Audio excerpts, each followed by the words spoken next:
The last time these two teams met back in 1982. Raul Alegre all set to kick off for the Colts.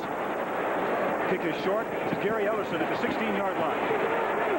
Ellerson is hit at the 27-yard line, and that's where Green Bay will take over. First and 10. Tackle made by Anthony Young. So the Packers, after their embarrassing loss to the Chicago Bears on Monday night, come out with Lynn Dickey, Jesse Clark, Eddie Lee Ivory, James Lofton, who's caught 23 passes in the last 3 games, and Philip Epps. An offensive line that, quite frankly, has had a lot of problems this year, giving up 27 quarterback sacks. That's been the sore point for the Packers. First and 10 for Green Bay. Lynn Dickey. Eddie Lee Ivory, the sole setback. And Eddie Lee gets the first call. Eddie Lee gets across the 30 to about the 31-yard line. Of course, tackled by Dwayne Bickett. The defensive alignment for the Colts. Up front, Thompson, White, Chris Scott getting his first start. The linebacking core that has 3 first-round draft choices in Cooks, Krause, and Bickett, but Odom leads them in tackles, and that's a good group there. And the secondary that, quite frankly, has been getting better and better and better every week. Pick up of 4 yards on the play. It is 2nd and 6, ball at the 32-yard line. A toss back to Eddie Lee Ivory, trying to get around the corner. And Eddie Lee gets to the 34-yard line. Preston Davis makes the tackle. And Jim, you get a feeling talking to both teams that the Packers are very confident, even though they lost to the refrigerator in Chicago on Monday night. Whereas the Colts are wondering who they are. They're coming off a loss to Buffalo, a team they felt they should have beaten. So it's going to be interesting to see how the teams play. Packers confident, Colts questioning themselves. Well, Lynn Dickey told us yesterday that he knows that the Pack should win this ball game, but he doesn't want the Mules to know they're supposed to win. Because if the Mules know it, then they're going to lay down and have a very difficult time. 3rd and 3. Dickey. And it's intercepted. This is Eugene Daniel. Still on his feet. He loses the ball, but the Colts recover. Recovered by Preston Davis.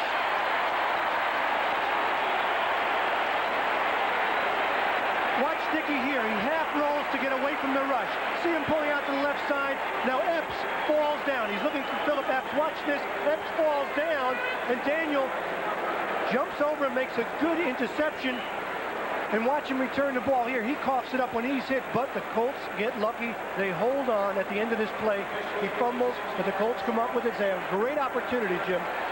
26-yard interception return. 1st and 10 for the Colts. Matt Pagel back to pass on first down. Throws deep into the end zone. Into and out of the arms. It's incomplete. Intended there for Wayne Capers.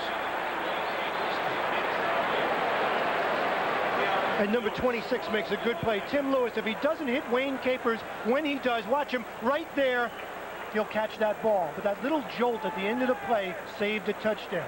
Classic situation. A turnover, you try to come for the touchdown. The Colts doing exactly what they told us they were going to do yesterday, and that is if they get an opportunity to get a big play on the Packers, they're going to try and take advantage of it. After the interception, it is 2nd and 10. 2 tight ends now in for Indianapolis. Mark Boyer joins Pat Beach.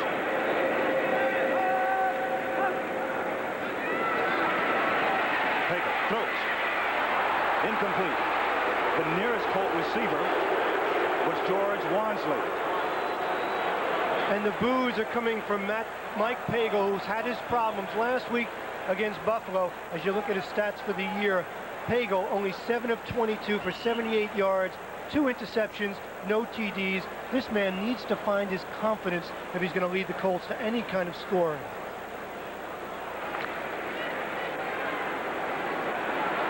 Six defensive backs in now for Green Bay. 3 wide receivers for the Colts. And Pagel from the shotgun. High snap. Inside handoff to Curtis Dickey. A reverse. Wayne Capers will score.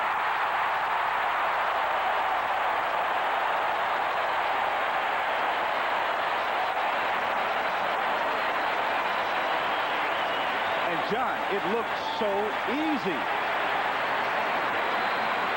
It's a great call. Watch, it's the high snap. Pagel makes the hands off to Dickey. Dickey looks like he's taking it around the end, but hands off to Capers, and then he gets some great blocks. Watch number 72 in a moment. Coming up right there. See 72, Baldischweiler. He knocks off the Packers, and that gives Capers room to get outside for the score. Allegre is in to attempt the extra point conversion. And it is good. So on a reverse to Wayne Capers, the Indianapolis Colts. So Raul Allegre all set to kick off again for Indianapolis. Gary Ellerson.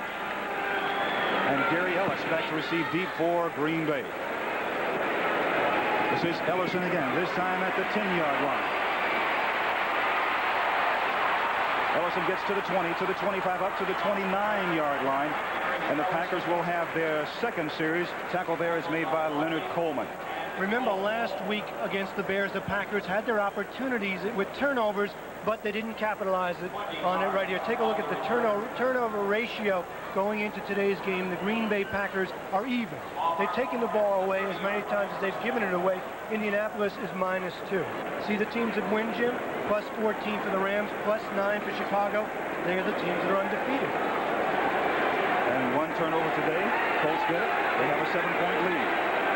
The Packers have the ball at the 30-yard line. It is 1st and 10. Lynn Dickey. This time it's Jesse Clark. Clark tackled by Brad Wright. And one of the things that the Colts really do on defense, and that is they've been playing so well lately, and they really defend against the run. They certainly do. They're a good and they're growing team. And they're a defense that features their linebackers. You mentioned those #1 draft choices. Cooks, Krause, and Pickett this year, the #1 draft choice out of USC. One first quarter score, Chicago over Minnesota. It's 2nd and 9 here, ball at the 31-yard line. Here's Dickey back to pass. Good protection. Throws, intended for James Lofton, and he has it at the 45-yard line and runs out of bounds. And that's what Dickey was telling us. He said he thought he could get to the outside against the Baltimore zone. Even in zone, their defensive backs, the cornerbacks, play inside. This time, Epps goes down the field, cuts to the inside, takes the zone with him. Lofton comes underneath, and he's wide open on the outside for a first down. And Dickey also told us yesterday, as that completion was good for 27 yards, that the Colts, quite frankly, don't put on a very good pass rush. And that's one of the things that the Packers have been trying to get so much this year is good pass protection, because the quarterback spot is the spot for the Packers. Dickey back to pass again. Throws in time for Philip Epps. It is incomplete. And again, he was wide open. Exactly. You saw Preston Davis playing that inside position, something you don't see very often in a zone from defensive backs. And they are convinced that they can get Philip Epps to the outside and also get him deep. Forrest Gregg said it in the meeting yesterday. We think we can get Philip Epps downtown. And they will try over and over again. As we all know, the Packers can strike from any distance on the field, but it is the Colts who have a 7-0 lead. Ball at the 42-yard line of Indianapolis. Jesse Clark in the backfield. It's a pass again for Green Bay. Dickey throwing, intended for Lofton. Over his head. Defended there by Anthony Young. So once again, we're seeing where the Packers are running the corner patterns and the out patterns. And that's the idea, but this time Anthony Young read the pattern well and broke to the corner and made a good play to break up this pass, so Lofton might have had a shot at that ball. The Packers this year, they've had some very long trips back home after losing all 3 on the road. 6 defensive backs in now for the Colts, 3 wide receivers for Green Bay. Dickey from the shotgun.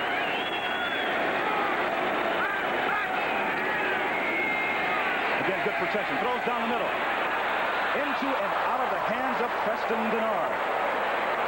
And he was wide open. Jim, no doubt about it. That was the double zone where both safeties cover half the field. Preston Denard coming out of the slot was open. Dickey just didn't throw that ball that well. Dickey this afternoon is only 1 of 5. And remember yesterday, Forrest Gregg was telling us he wasn't that upset about the game in Chicago, except for the fact that they didn't execute. They had the opportunities, they had the turnovers, and they couldn't do anything with them. That's Robbie Martin. Back to receive Joe Prokop's punt. Prokop has not had what he would like to have the kind of season this year. Very inconsistent. This time right down the middle. Martin signaling for a fair catch, and he does. The Ball will be spotted at the 9-yard line, and that's where Indianapolis will take over in the passing game. 1st and 10, ball at the 10-yard line. Mike Cagle at quarterback. And there are flags on the play. Referee Fred Silva.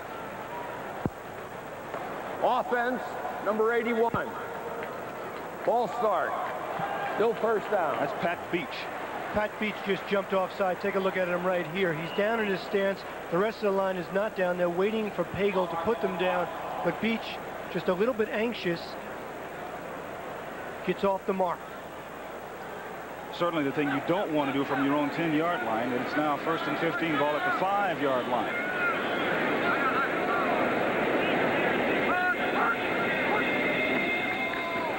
And here's a handoff to McMillan. McMillan, tackled by Robert Brown.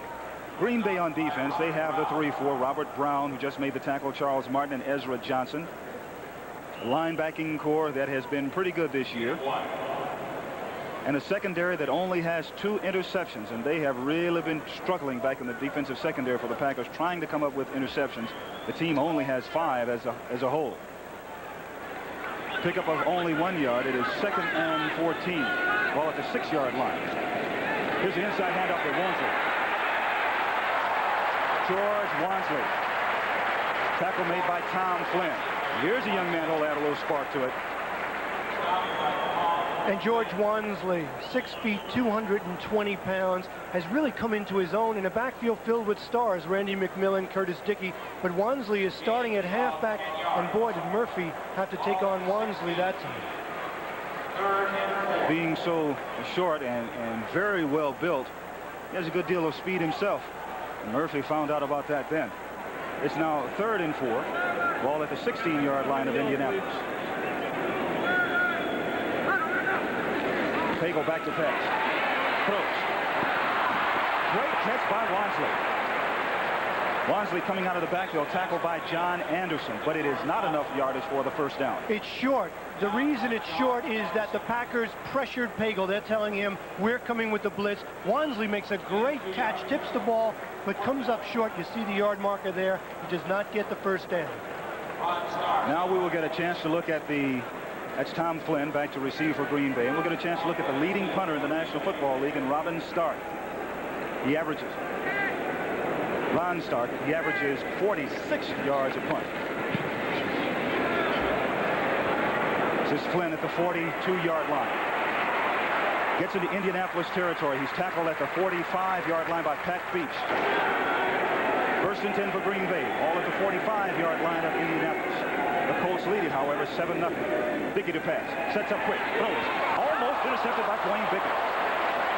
The pass was intended for James Lofton, and Bickett, the rookie linebacker from USC, almost had an interception and a possible 6 himself. Other scores this afternoon. Washington over Cleveland in the 1st period. St. Louis leading Houston by 7. It is Tampa Bay over New England by 7. Buccaneers looking for their 1st victory of the year, and Denver leading Kansas City 7-0. All those 1st quarter scores. Rod Dowhow hoping his Colt defense can hang on. As the Packers have it 2nd and 10. Ball at the 45. Here's Dickey back to pass again. The blitz is on. To screen. Jesse Clark. But he's tackled immediately by John Crooks. That's one of the things, John, that the Colt people were telling us, is that their linebackers have played so well this year that it enables the secondary to play a little loose and not have to come up and support that much. This is just great read by Cook. See him right there. His responsibility is the back. He reads it well, and he makes the play on Jesse Clark. Loss of about a yard. It's now 3rd and 11. 9 minutes, 59 seconds to go in the 1st period. The Colts have 6 defensive backs, and Dickey is in the shotgun. Preston Denard comes in now to give the Packers 3 wide receivers. Dickey set. Halftime starts to scramble and is set.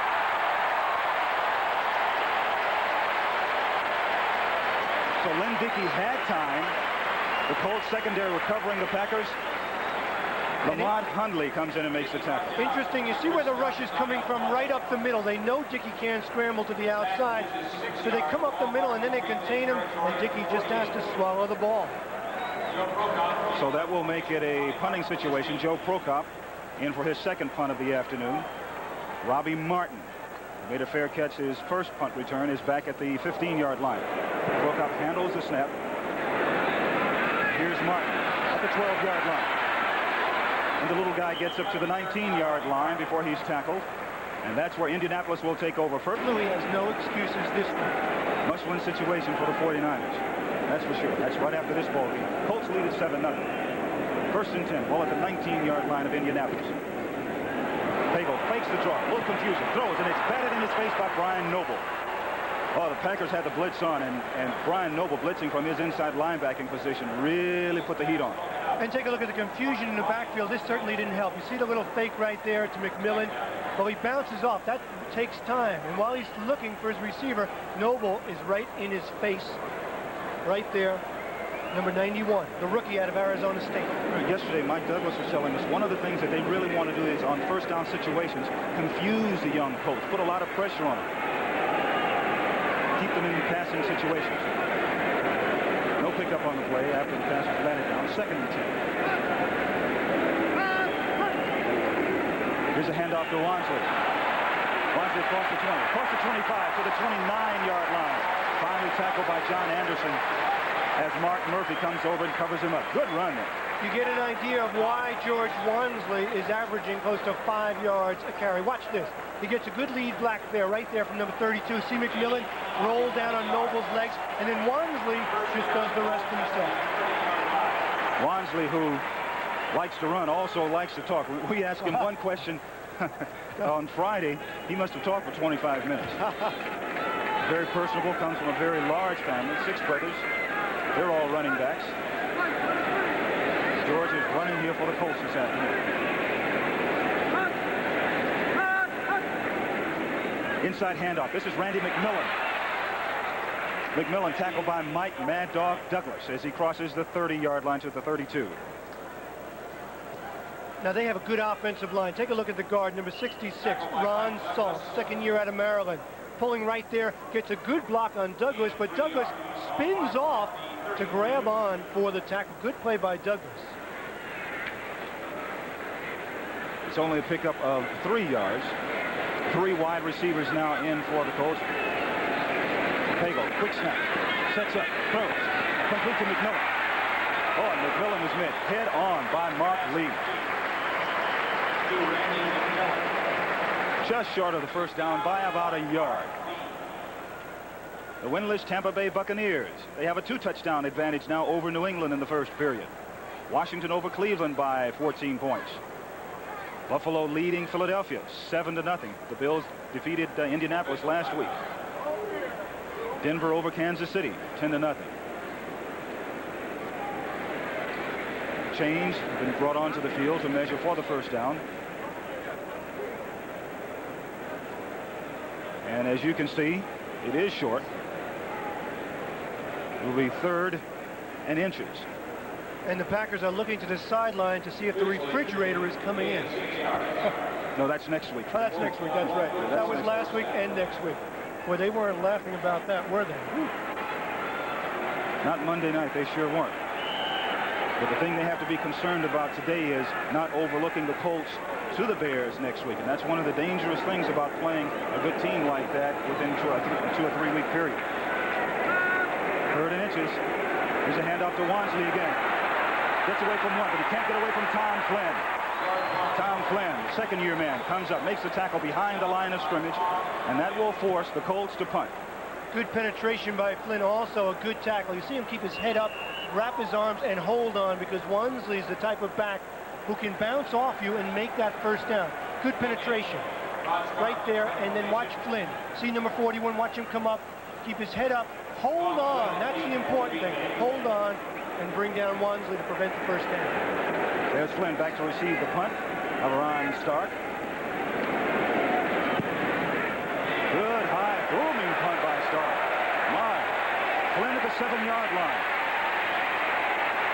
Flynn gets to about the 20-yard line, and that's where he's tackled by Pat Beach. Let's go to New York and Brent Musburger. No doubt about it. They're just like the Packers. They're 3-4, and they know that the wild card is still up for grabs. Detroit over Miami. 7-0 in the first period. Ball at the 21-yard line of Green Bay. 1st and 10. Here's a handoff to Eddie Lee Ivory. Eddie Lee across the 20 to the 22-yard line. He's tackled by Barry Krause. Krause, one of the fine inside linebackers of the Colts. We mentioned before, and it is worth repeating, that the Colt linebackers is the strength of this defense. They have 3 #1 draft choices there. And there's Eddie Lee Ivory.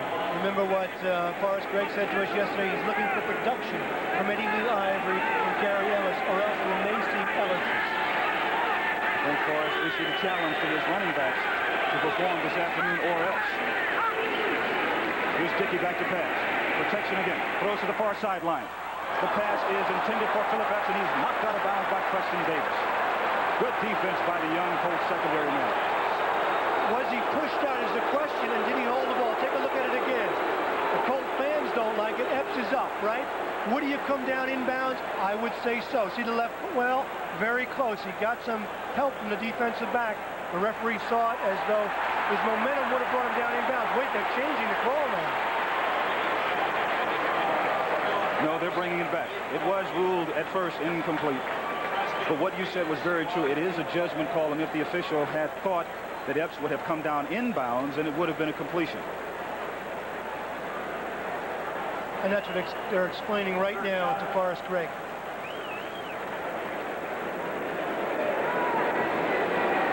That makes it 3rd and 8.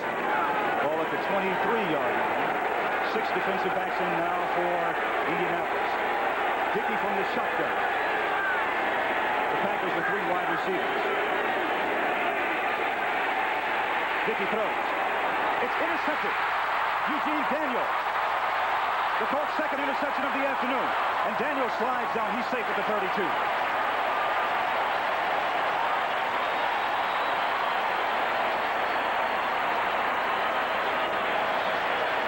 The young Colts with their 2nd interception of the afternoon. Dickey did not read. He had preconceived notion of going to James Lofton on the out. He did not read the defense, and he threw it right to Daniel, who was waiting, and makes his 2nd interception. Bad throw, too. No velocity on the ball. It looked like it was dying as it was getting out there. Ball was very, very short, Dan. Like we said. Take a look at Dickey again. He knows he threw this ball poorly. He did not read the coverage. This is a little bit of a surprise for a guy who's been around 15 years. Take a look at it. Oh, my goodness, not again. Now he better forget about feeling sorry for himself, because there's a tackle to be made. Dickey this afternoon, only 2 of them, but now it's the Colts on the move. Capers, throws, complete to Capers. Capers tackled about the 26-yard line by Tim Lewis. John Anderson also in on the tackle. You know, Wayne Capers is a very interesting story. He gets his first start for the Colts for Robbie Martin. In his 2 years at Pittsburgh, he only caught 17 passes for a couple of 100 yards. He was one of their top draft choices. But Capers, they believe in Capers here. He's big, he's 6'2", he has speed, and they believe that he can help them at the wide receiver position. Well, he already has this afternoon, scoring on a 20-yard reverse to give the Colts a 7-0 lead. This time it's Wansley. Wansley tackled by Mark Murphy. Colts doing a good job. Their offensive line is really impressive, even though they only have a record of 2-5. And you get a look at Wansley. Wansley's the kind of back that doesn't lose yards. Take a look at Murphy hit him here, right? He hits him, but watch. 1, 2, 3, probably 3.5 yards he pulls Murphy for that first down. Left side of the line pulling that time.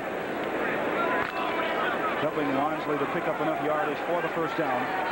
It's at the 21-yard line of Green Bay. After Lynn Dickey has just been intercepted for the 2nd time in the first period. Wansley goes in motion. Handoff to Randy McMillan, and he has running room. Randy McMillan will score.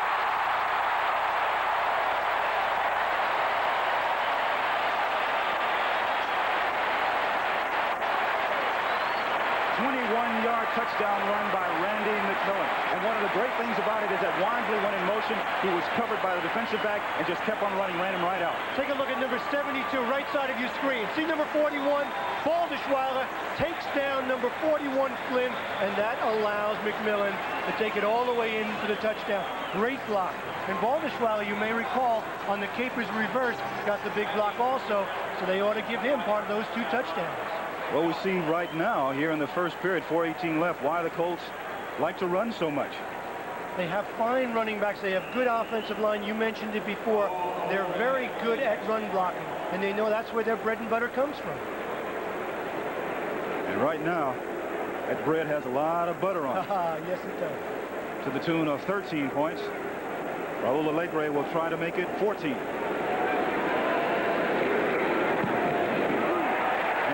So after a 21-yard run by Randy McMillan, Colts lead the Packers. He just putting on his helmet.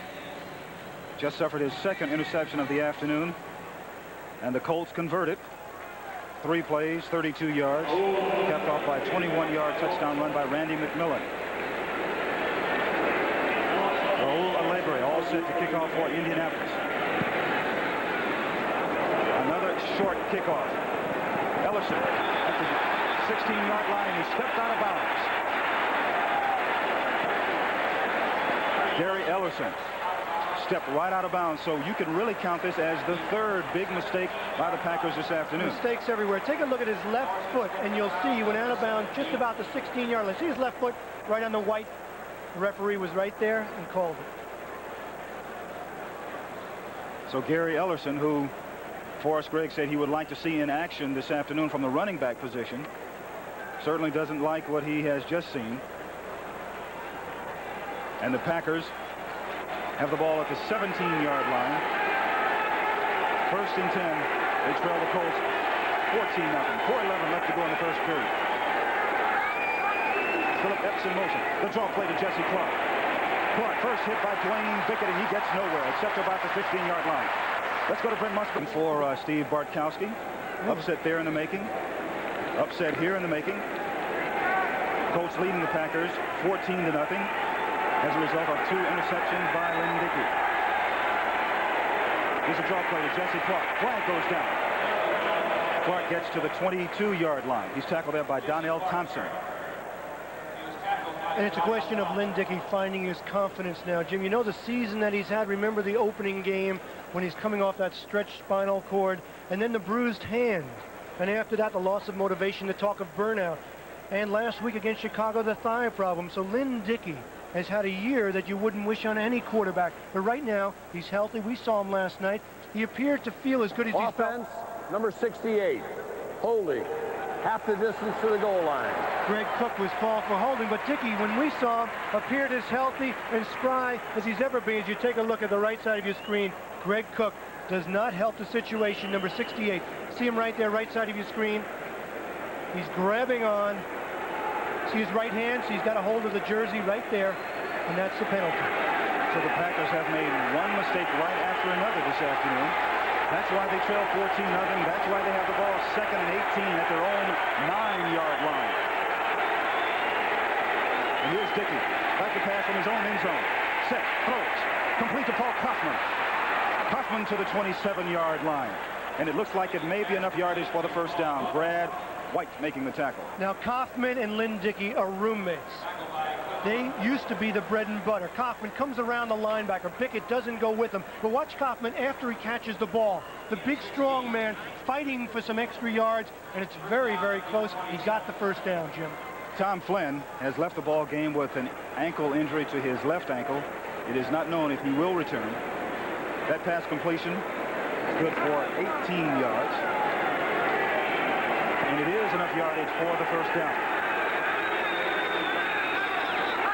Lofton was signaling for a timeout, but he didn't get it. Here's the reverse to Philip Epps, and he has blockers and running room. Epps has speed.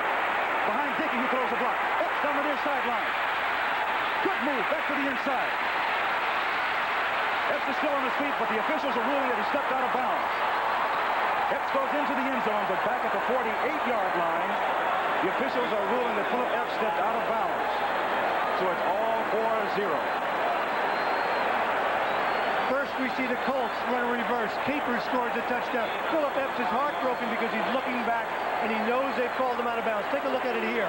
Ivory takes the pitch, hands off to Epps with that world-class speed. And watch Lynn Dickey out in front, and also number 65, Hallstrom. Take a look. See Dickey looking inside and Hallstrom. And now watch. The field should read 211. Watch Epps right here. Cuts outside. Watch his left foot. Right there. He does step out of bounds with both feet. No question about it. Good call by the officials. A pickup of 25 yards. And it's still a great play, but the most distressing thing about that as far as the Packers are concerned is that Epps wasn't forced out of bounds. There was no one within 2 or 3 yards of him. That's having a sense on the field where the boundaries are. 2:11 left to go in the first period. Fake. The throw to Lofton. Waits for his blockers. But he gets nowhere. Eugene Daniel comes up from the secondary to make a fine tackle. 14-0 here. Colts over the Packers. Other scores. Detroit leading Miami 10-0. Also in the first period, Chicago over Minnesota by 10. Atlanta leading Dallas, as you just saw in that NFL Today report from Brent Musburger in New York.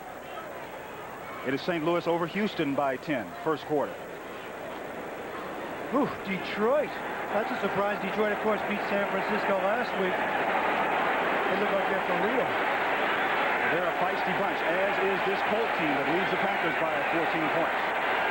2nd and 9. Here's Dickey back to pass. Throws. Complete to Preston Denard. Denard's tackled by Cliff Odom. And you get a sense that the Packers are taking control of this game now, the momentum. Watch him here. Smart, high percentage throw to Preston Denard. Coming, see him right there to the left of your screen, cutting away from the linebacker, makes the catch, juggles it a little bit, but still gets the first down. Preston Denard, who started his career with the Rams and was traded to Buffalo, came to the Packers at the beginning of this year. The Vikings have just scored. Brett Grant, they trail Chicago by 3. The Packers trail the Colts by 14. Fake the draw. Throws. Completes a wide open Kaufman. He's at the 15, the 10. Kaufman bumped out of bounds at the 9-yard line. Knocked out there by Anthony Young. So what you said was, John, was just about right. The Packers are starting to take control. Pick up 28 yards. Jim, they have awesome weapons. And the reason that Kaufman's this wide open is that Lofton, number 80, cleared out the zone. Dickey waited for Kaufman to come behind the linebackers and then to make the catch. You saw number 98, Johnny Cooks, in front. See Lofton downfield? He was the one that made that possible.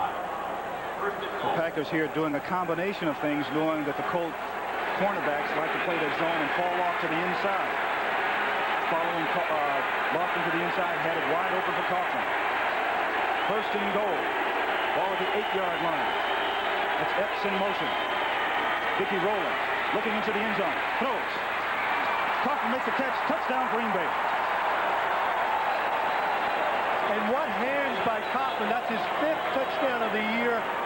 And you know when Dickey wants something. I'm really surprised to see this because Dickey is not a rollout quarterback.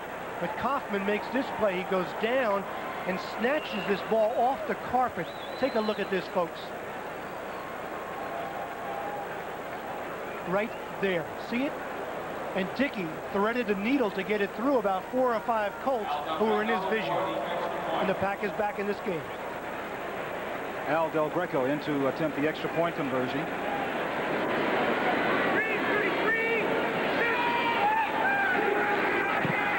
It is good. So the Packers come right back. A touchdown pass from Lynn Dickey. Used 3 minutes and 47 seconds on the clock. Capped off by a Lynn Dickey 8-yard touchdown pass to Paul Kaufman. And Jim, what's amazing about Kaufman, that's the 38th career touchdown. That's high among active tight ends, Paul Kaufman. On that drive, Dickey was a perfect 5 of 5 with 66 yards. It's Del Greco's kickoff. That's Albert Bentley. There's a marker on the play, but Bentley stays on his feet. And he has a lot of speed. He needs one more block, and he may go. But he stumbles. Gets to the 48-yard line. Tackled by Gary Hayes. That's where the Colts will take over 1st and 10. That was not a flag. It was just a marker that was thrown on the field to indicate where the run did start. And you know that Forrest Gregg coaches the kickoff coverage team. As you saw, that marker thrown on the field is not a flag.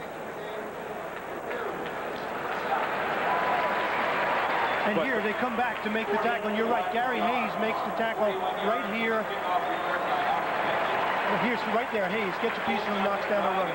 Once again, there was a flag. We saw a marker that was thrown to start the run, but there was a flag back upfield. Offsides against Green Bay. It was declined. Colts take over 1st and 10 at their own 49-yard line. Mike Pagel, the quarterback.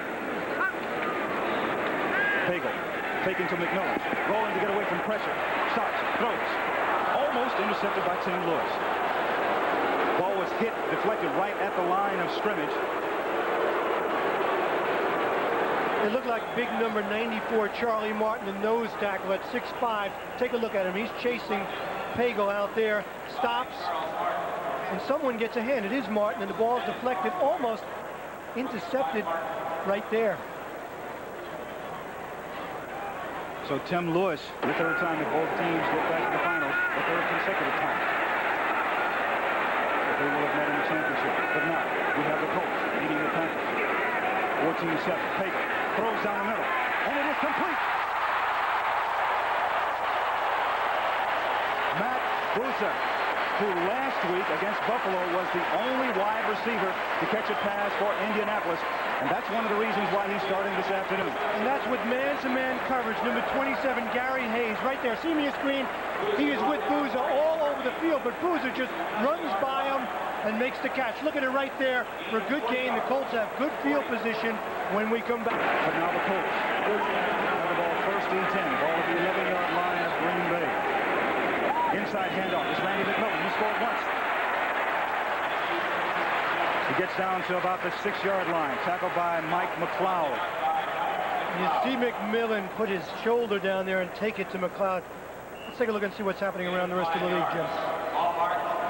Atlanta leading the Dallas Cowboys 10-0. It is Tampa Bay leading 14-6 over the Patriots. The Patriots have just gotten on the scoreboard. Miami coming back. Don Shula trailing Detroit by 3. Buffalo over Philadelphia 10-0 in the second quarter. 2nd and 5 at the 6. That's Wansley in motion. Pagel sprinting, throws into the end zone. Into and out of the hands of Wansley. So Wansley, who went in motion, we were told yesterday and the day before that he has very good hands, wasn't able to hold on to this one. Watch Mike McLeod, number 28, right here, Jim. Right there, get a hand on the ball and deflect it ever so slightly. I believe that's the reason Wansley didn't catch the ball. So it'll be 3rd and 5 from the 6-yard line for Mike Pagel and his Indianapolis Colts offense. Pagel told us yesterday the best thing he does as a quarterback is think. Now he's trying to think of a way to get into the end zone.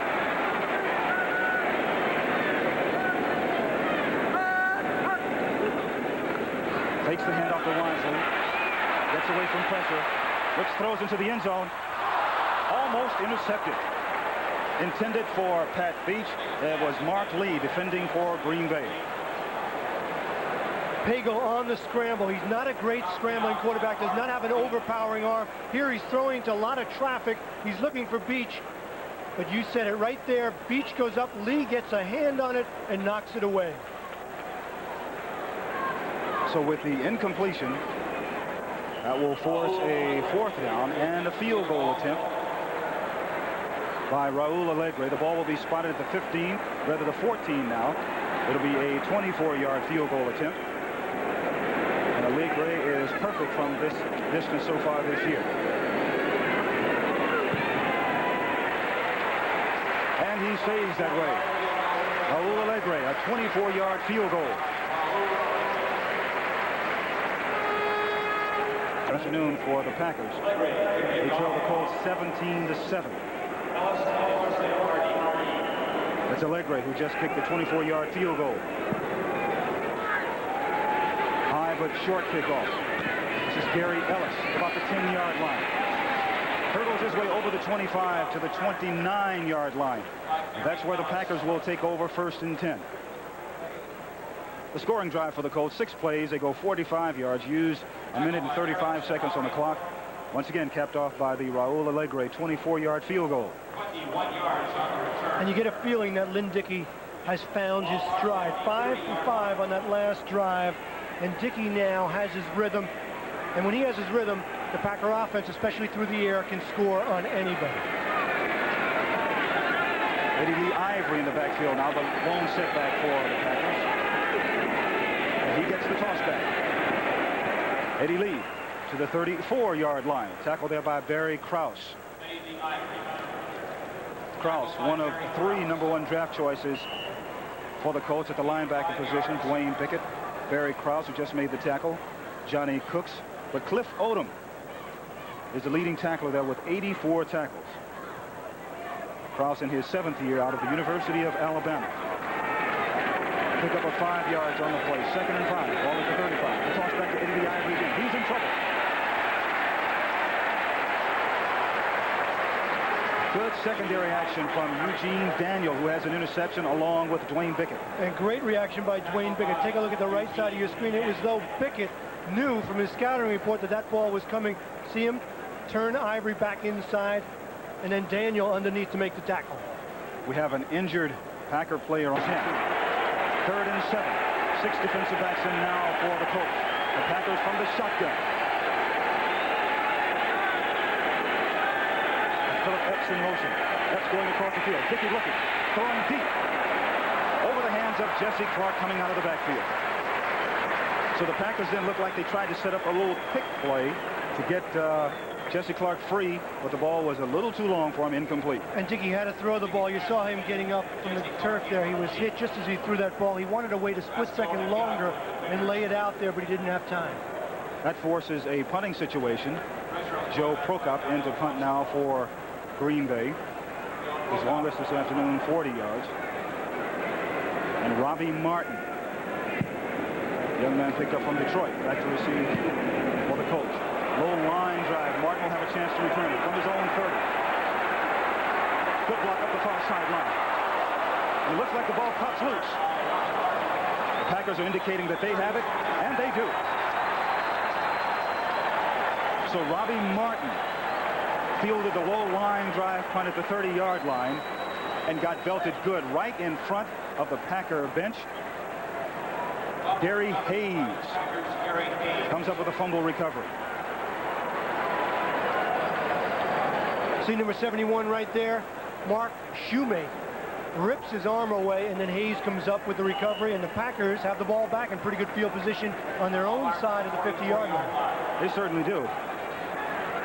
2 interceptions. Those are the turnovers for Green Bay. The first turnover of the afternoon for the Colts. The fans here starting to get into it a little bit now, trying to help their young Colt defense. 1st and 10. Dickey back to pass. Throws a slant to Philip Epps, and he makes a catch. Good pass there by Philip Epps. Keith Lee making the tackle. If you give Lynn Dickey time, and Forrest Gregg said this, if we give our quarterback time, we protect him, he will complete passes. This is just a quick slant on a rhythm throw. 1, 2, 3, bingo. Throws it before the linebacker can get there. Epps on the slant makes the catch. So Dickey, who got off to a terrible start at this ball game, is really starting to get the rhythm, get the flow of things. Packers trailing 17-7. 11:57 left to go in the first half. The handoff to Jesse Clark right up the middle. Clark to the 25-yard line. Tackled by Barry Krause. Let's look at some other scores this afternoon. Seattle over the New York Jets, John, 7-0 in the second quarter. Jets have never beaten Seattle. As you look at that, Denver burying Kansas City, 24-0. Chiefs lost last week to the Rams. It is Detroit. They just scored again, leading the Dolphins 17-7. St. Louis over Houston, 10-3. Atlanta leading Dallas 10-7 in the second quarter. 2nd and 4, ball at the 24-yard line. Handoff. This is Gary Ellis up the middle. Ellis, first contact is made by Cliff Odom. Packers trying to show some strength that they have up the middle from their offensive line that's really come under a lot of criticism this year. They've had injuries. They've had people to come into camp late and to walk out. They've allowed 27 quarterback sacks, forced Lynn Dickey to even think about early retirement. But when we talked to him last night, you asked him if he was still having those thoughts in his mind. Had he lost the enthusiasm? He said something about he was putting it in the back of his mind. He really was putting it out. It's almost as though he put up a wall, a block, until the end of this year. He wants to play out the scheme, see if he can get the Packers into the playoffs, and then he'll think about his future. What would you think? I think he'll be back. If he stays healthy, I think he'll be back. It's a question of whether the Packers will want him back. or whether Jim Zorn or Randy Wright will be the quarterback of the future. But the quarterback of the day is Lynn Dickey. 1st and 10. Ball at the 20-yard line. And here's Dickey back to pass. Protected.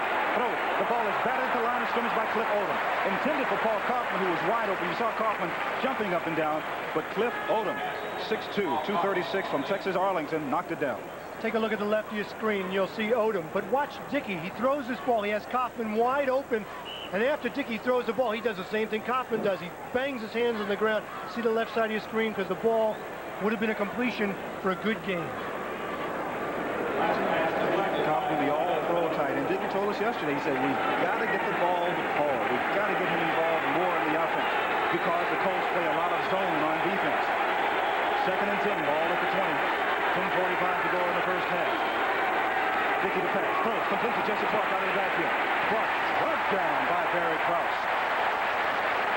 Now, Dickey did what you're supposed to do right there. If you're going to get the ball to a back out of the backfield, you got to get it to him right now so that he can run and possibly make a first down. But Krause grabbed him by the shirt, rustled him to the ground, and prevented that from happening. So it's 3rd and about 7 for the Pack.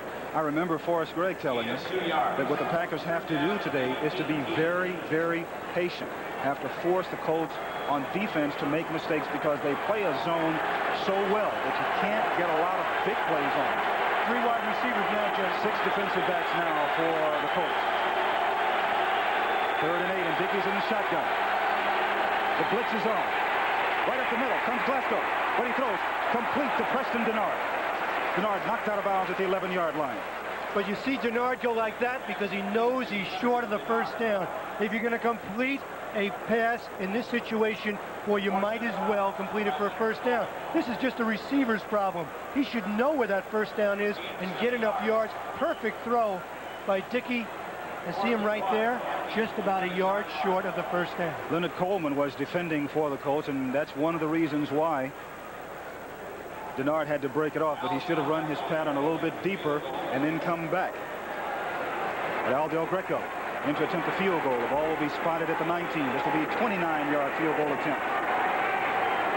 Del Greco from 29 yards. And it is good.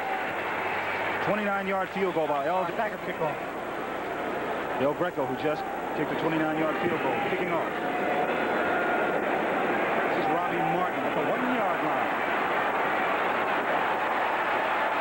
Oh, there's a flag down, and Martin is brought down at the 25-yard line. Once again, there is a flag on the play. The tackle was made by Gary Ellerson. As referee Fred Silva talks to the field judge, Don Orr. And here's his call. On the run back, number 35, illegal block above the waist, half the distance to the goal line. It'll be first down. That penalty called against Tate Randall. Take a look at the top center of your screen and see if you can find number 35. See him right there knocking down a Packer. That was Tate Randall. Therefore, a penalty against the Colts, and they start off deep in their own territory. They start off, as a matter of fact, on their own 10-yard line. The Colts leading the Packers 17-10. 9:42 left to go in the first half. Mike Hagel, the quarterback for Indianapolis. George Wansley and Randy McMillan in the backfield.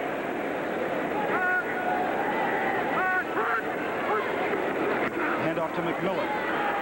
McMillan tackled by Brian Noble as he gets to the, about the 13-yard line. There's a flag that's just been thrown on the field. The Packers are frustrated.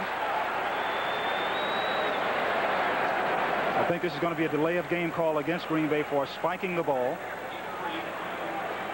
Defense, number 91, spiking the ball, 5-yard penalty, second down. Brian Noble. And we know that the Packers were embarrassed on Monday night against the Bears, and they really are starting to show their frustrations now. Take a look at number 91. He has the ball. He feels he has a fumble recovery, and then he spikes the ball, and that's the penalty. Wasn't much, was it? But you cannot spike the ball while the clock is rolling. And that's the reason why the 5-yard penalty was assessed. Gives the Colts a 2nd and 2 at their own 18-yard line.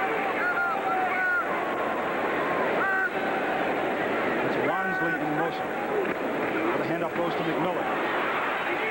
Guess who was there? He stopped short of the first down. What a critical game this is for Green Bay, because if you throw out the two undefeated teams, the Rams and the Chicago Bears, you have these 9 teams, John, that have a shot at the playoffs. It's battling for those 2 wild card spots, and all of these teams have a shot. And certainly Green Bay knows that, and they lost to Chicago last week. They need a win here today because next week they have to take on the Chicago Bears again. So the Packers have all kinds of things at stake this afternoon. At stake for the Colts, a lot of pride, wanting to get back on the winning track, wanting to break a 2-game losing streak. 3rd and 1. A handoff to Wansley. Wansley appears to have enough yardage for the first down tackle made by Randy Scott. And this gives you an idea of what the Colts are looking for. Respectability. You mentioned what's at stake. Take a look at Wansley. He'll tell you what's at stake. The Colts are looking to continue the rise to respectability, to find out who they are. Are they the team who fought the Jets before losing 25-20, or a club who lost to Buffalo last week, giving the Bills their first victory of the season? So they're really looking for their identity. Well, right now, they're a team that leads the Packers 17-10.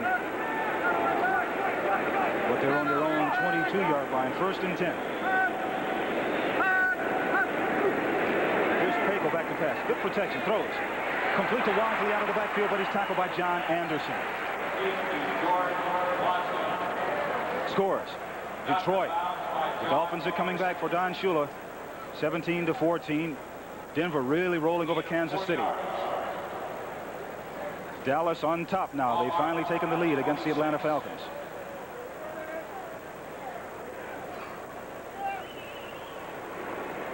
Second and 6 at the 26-yard line. Young Mike Pagel, out of his 4th year from Arizona State.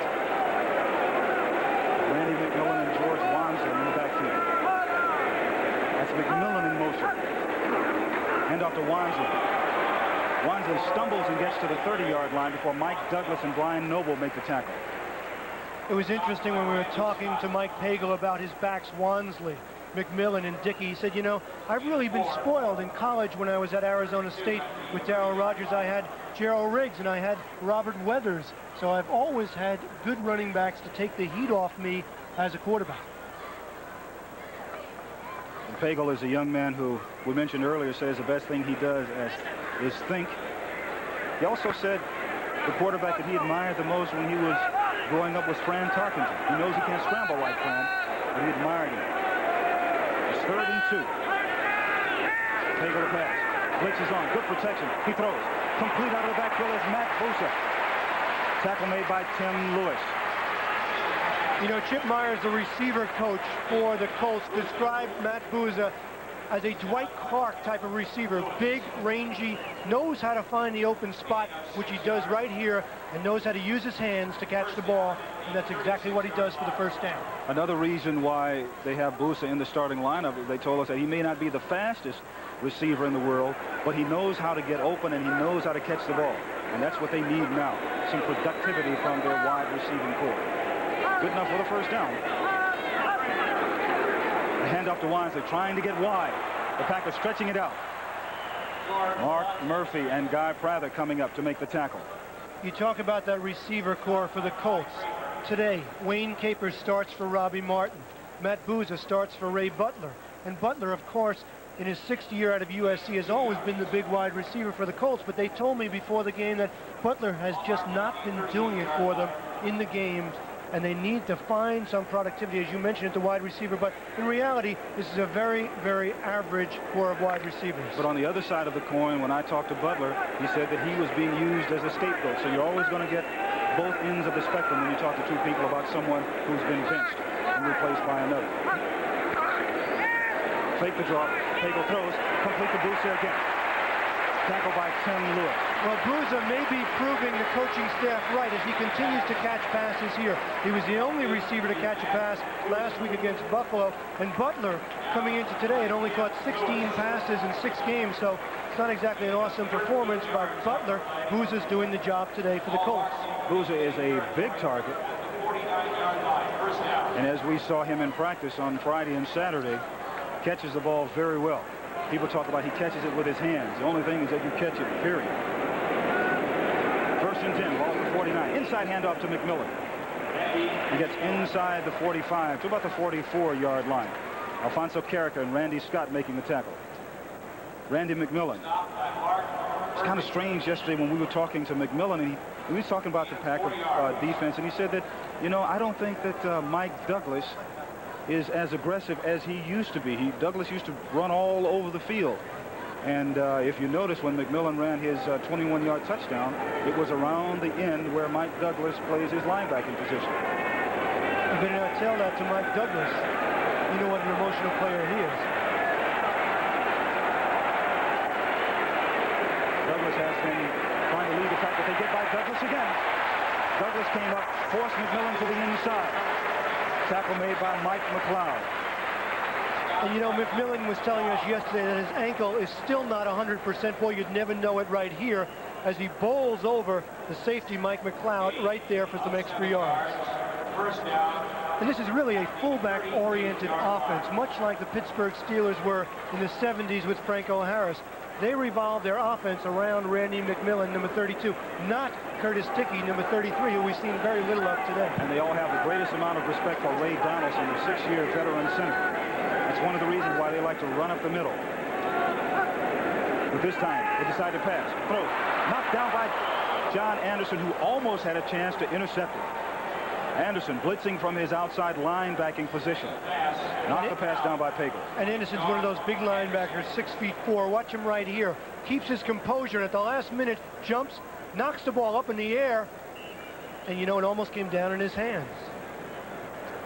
First round draft choice back in 1978 out of Michigan. Senior member of that linebacking corps for the Green Bay Packers. He has reason to smile about that play. He does not have reason to smile as on the scoreboard. Colts leading 17-10. Pagel going back, looking for more. Throws. Intended for Wayne Capers and complete. Capers gets up on his feet, struggling down inside the 20-yard line. Great reception then by Wayne Capers. Coming back, having to battle Mark Lee for the reception and took it away from him. He took that ball right out of Mark Lee's hands. Take a look at it right here. Mark Lee thought he had an interception, but Wayne Capers, see, Lee has it. Capers just rips it out of his hands, and there he's down. Right there, he's down. He gets up, but it's meaningless. It is enough yardage for the first down. And that's one of the reasons why they wanted to get Capers into the lineup, because of his speed and of his size. And he came to the Colts after the second week of the season. He was cut by the Pittsburgh Steelers. And Jim, coming into today's game, only one reception for 6 yards. Today, Capers is having a good afternoon. And it's been a long afternoon for Mark Murphy. With his strong safety position, having to force on numerous running plays. Hand off to McMillan. McMillan bolting his way over the right side of the Colt offensive line. He's tackled by Randy Scott. And this is the kind of offense that Dowhauer really wants, a balanced offense, and that's what the Colts are getting as they're driving here at the Hoosiers. Twice in 2 or 3 weeks, you tend to overlook someone who has a lesser record. Pagel back to pass, throws, complete to Busa again. Busa gets away, but he steps out of bounds. Busa got away that time, got away from Gary Hayes. And a good read by Pagel. The blitz is on, the all-out blitz. Take a look at it. He has to get rid of it in a hurry. He does. Booza's open. Gary Hayes, you see 27. He's a little bit late getting there for the out. And Booza makes the reception. See him step right out of bounds there. His heel and his toe. Referee was right there to call it. Once again, what you were talking about is right, John. You know, completing the medium range passes as they methodically move right down the field. Colts lead 17-10. 1:55 to go in the second quarter. Inside handoff. McMillan almost lost the ball, tackled by John Anderson. Randy McMillan, who scored once this afternoon and had the ball and got up around his left shoulder and looked like it was going to pop loose there. I think it's fair to mention that the Packers come into this game nicked. Their defensive line. Ezra Johnson, the man who leads them in sacks with 6.5, and Robert Brown, who has 4 sacks, both having problems. Ezra Johnson with an ankle, Brown also with leg problems, so they haven't really gotten the rush on Pagel that they would like. Ezra has a sore ankle, among numerous other injuries. Here's Pagel back to pass on second down. Looks into the end zone, but throws out into the flat, over the head of McMillan. And McMillan was wide open.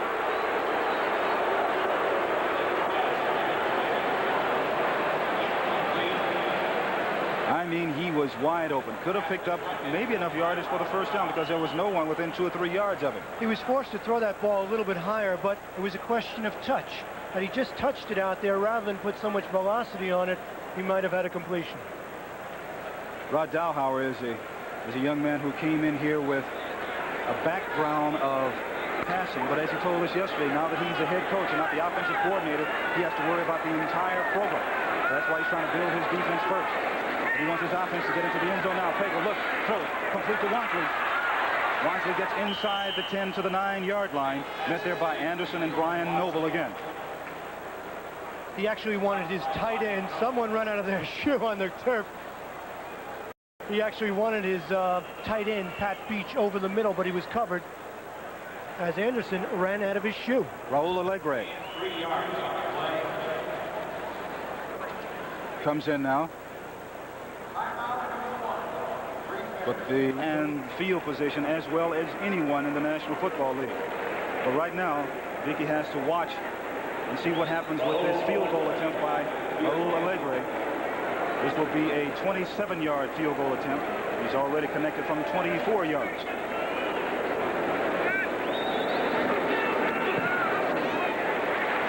And it is good. So Raul Alegre, he has done it again, a 29-yard field goal attempt, and it gives the Colts a 20-10 lead. I think he's his best cheerleader, don't you think, John? Certainly is.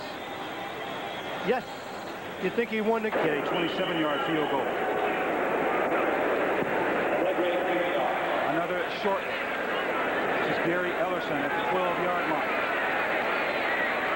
Ellerson gets tackled at the 27-yard line by Orlando Lowry. The scoring drive by the Colts, 18 plays, 81 yards, 9 minutes and 11 seconds on the clock. Takes a little steam out of you when you have the ball for that long, go 18 plays, and only come away with a field goal. You really want to capitalize with a touchdown. So the Pack dodged a bullet in a way by only giving up a field goal. And another thing that it really did, as far as the Colts were concerned, they only got 3 points out of it, but they kept it away from the high-powered Packer attack. But now the Packers with 3 wide receivers have Dickey in the shotgun. Dickey throws down the middle. Complete to Lofton. The ball comes loose. They're ruling it incomplete. Good tackle there by Nesby Glasgow. Nesby laid a hit on Lofton, who could have easily caught that ball. Take a look at it again. Lofton has it for a moment, but Glasgow sends his helmet and his shoulder pads right where the ball came in and knocks it away.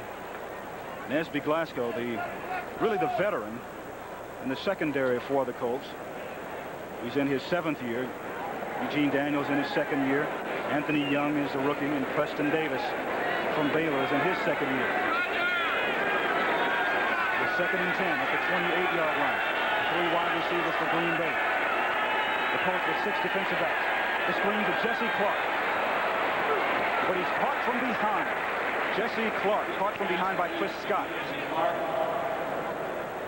Good hustling defense. Concussion, but he just didn't know. Which makes you believe no. 3rd and 1. 22 seconds to go in the first half. It's the flip to Clark. Jesse Clark gets up to the 48-yard line. 16 seconds left to go. Timeout, which is 16 seconds away. Dickey. Good protection. Throws complete to Lofton again. Gee. I'm giving Lofton credit for completion because he's wide open. That pass was way, way short. Once again, Dickey has a man wide open and failed to get the ball to him. The ball was just poorly thrown behind Lofton. He almost comes back to make a good catch. See him right there, turning, twisting, almost comes up with it. But that's what they were trying to do. Lofton driving inside and then coming back to the sidelines in the hopes of getting out of bounds for the field goal. I think we'll see it one more time, Jim. There's no need in not doing it because the pattern is open. It's just that the pass hasn't been there. Either one more shot, get in field goal range, or else to go way downtown to James Lofton with all that leaping ability. 11 seconds on the clock. Dickey throws. And it's intercepted for the 3rd time this afternoon. Eugene Daniel. Eugene Daniel runs out of bounds, and on that play, the first half ends. The third interception of the afternoon thrown by Lynn Dickey. And the third interception today of the young Colt defense. John Dockery. That's Robbie Martin set to receive the kickoff of Al Del Greco. The Colts leading the Packers 20-10. Short kick. Martin at the 16-yard line. Hurls over and gets good running position. Robbie Martin. He's only 5'8", but he was running then like he was 6'2". And you know that Forrest Gregg prides himself because he coaches the kickoff coverage team. But here, Martin on the hurdle, yes, picks up some yards and gives the Colts good field position. It will be 1st and 10 for Indianapolis. As we look at the halftime stats, John, there are two things that really jump out at me. Yards rushing for Green Bay and the turnovers by the Packers. Turnovers really the key. Green Bay, 3 turnovers led to 2 Colts scores. That's been the difference. Colts have the ball at their 37-yard line. Matt Pagel, again at quarterback for Indianapolis. Randy McMillan, George Wansley in the backfield, and it's Wansley who gets the call. Good block from McMillan. Wansley running across midfield, getting inside Green Bay territory down to the 43-yard line. Finally tackled by Mike McLeod. One of the 6 Wansley brothers, this one George, watch him here, like a runaway truck with some good blocking up front. See the pulling guard, Salt, cuts off the inside, and then Wansley just lays the wood to number 28, Mike McLeod, and picks up a first down on the first play of the second half. That run was good for 18 yards. And Wansley, who got his break by being on the special teams and said that wasn't good enough. He wanted to be a running back. Is making his presence felt this afternoon. Second half just underway. Handoff to McMillan. He's tackled by Brian Noble. Once again, the offensive line with a great surge at the line of scrimmage, pushing the Packers back as McMillan picks up about 5 yards on the play. And you notice they're running to the left side. They are a left-handed running team. One of the main reasons is number 75, Chris Hinton, and Dowhauer says he may be his best offensive lineman. Of course, he was part of the trade to Denver. Remember when the Elway trade? Hinton was half of that trade along with Ron Salt, the other half. From Northwestern University, that's where Hinton went to school.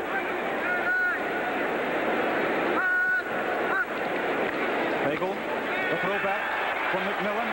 Pagel throws deep. Capers is all by himself, and he has it. And he scores.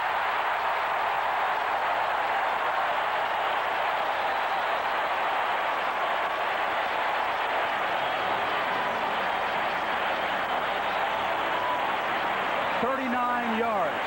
Pagel to McMillan. Back to Pagel to Wayne Capers. Capers' second touchdown of the afternoon. Perfect time to call it. Everyone has it in their bag of tricks. But this time, defensive back just got over there late.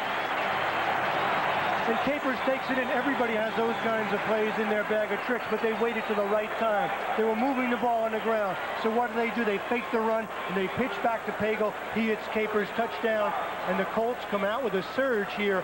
First time they get the ball in the second half. Capers has 3 receptions this afternoon for 56 yards. That one 39 yards. Here's Allegre right down the middle.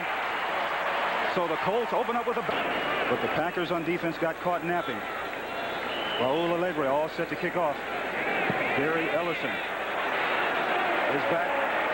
And he watches this go into and out of the end zone, and the Packers will take over 1st and 10 at the 20-yard line. You mentioned the defensive lapse, the mental lapse. Number 28, Mike McLeod, has his eyes in the backfield.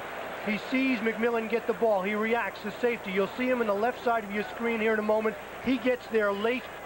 The ball is complete. See him right there? Middle of your screen. He gets there late. He hangs on to Capers, but Capers drags him into the end zone for a touchdown.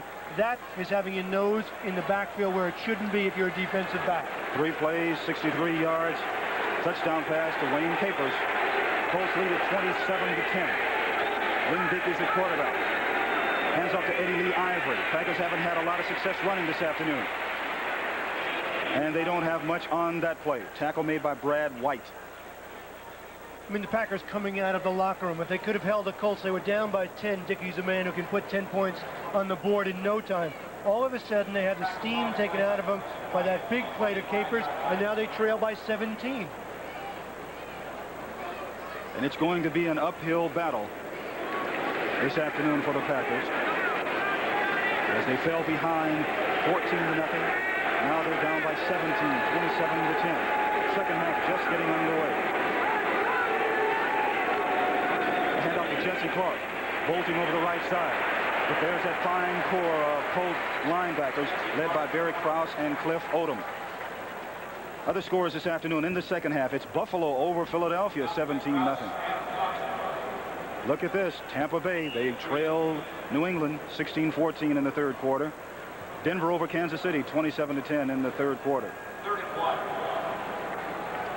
Tampa looking for their first win. It looked like they might have gotten it there for a while, but now they're trailing. They gave the Miami Dolphins a real scare last week before losing in the final seconds. 11:55 to go in the third period. And Buck is brought down in the backfield by Chris Scott.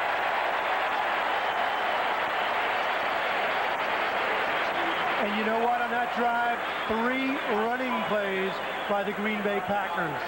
An offense that does its best moving the ball through the air. Remember the first week of the season, we saw the Packers play against New England, and on their opening series, they had 3 consecutive running plays. And I thought you were going to jump out of the booth then when you saw that. I'm a little bit surprised. You cannot play that kind of protective offense. Joe Prokop into punt now for Green Bay. Robbie Martin back to receive for the Colts. Ball bounces at the 38-yard line. Takes a Packer bounce and rolls out of bounds at the 33-yard line. Colts have the ball. First and 10 at their 33-yard line. With a 17-point lead. Hagel goes back. Throws. Looking for Capers again. We're seeing a good reason why they think so much of Wayne Capers. Oh, he's outstanding. Even though he didn't come up with that one, it was a great try on his part. It was a great try, and he has that long body, 6 feet 3 inches tall, stretches it out right here on his fingertips, and almost comes up with an outstanding catch. And now you get a feel for the reason why Wayne Capers is starting his first game for the Colts in 1985. He just had a 39-yard touchdown reception. It's second and 10. Hand off to Randy McMillan. Another good job of running and blocking by the Colt line. Tackled by Mike McLeod and Mike Douglas. We talked about the good blocking up front, John. And look at this blocking right here by number 83, Sherwood. Oh, he's pushing Murphy all the way downfield. And this is a situation where the strong safety must fill on the run if you're going to shut down a running offense. Murphy hasn't been able to do it. He's been bounced around all afternoon by that offensive line of the Colts. Tim Sherwin is a backup tight end who comes in a 2 tight end situation. Colts this afternoon, 3 of 7 on third down conversions. Looking for another one. And it's complete to Sherwin. Sherwin is tackled by McLeod again. So McLeod's been a very busy man, but Sherwin has come in and is doing a fine job blocking, making receptions, that time enough yardage for the first down. And he just gets rid of that ball before the blitzer, number 37, Mark Murphy, gets to him. And all it is a quick timing pass out pattern to Tim Sherwin. Colts now have the Packers really on the run. Packer defense needs to make something happen, Jim. They need an interception, a fumble, a sack, something big. First thing they need to do is just to carry out their defensive assignments. That's been one of their biggest problems of the afternoon. And the Colts capitalized. First and 10, ball at midfield. Make the inside handoff to McMillan. Pumps. Throws to the far sideline. Intended for Matt Booza. And it's being ruled a completed pass. That pass good for 15 yards and a first down. They may not be the fastest wide receivers in the world, but Matt Booza here goes down. The ball is tipped a little bit. That's why it wobbles. Booza keeps his eye on it, goes down. Tim Lewis, number 26, had no chance to make a play. Now, Booza's had a fine afternoon so far. 5 receptions for 83 yards. And they're just marching up and down the field right now, executing perfectly. Good protection. Throws. Complete to Sherwin.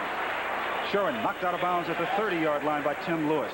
Not just good protection, great protection. You might have seen number 94, Charles Martin, just bounced out of there by Ray Donaldson in the center of the Colt offensive line. They're getting no pressure whatsoever on Pagel. Take a look at 94. Watch what happens. He jumps, bing, they just bounced him out of there.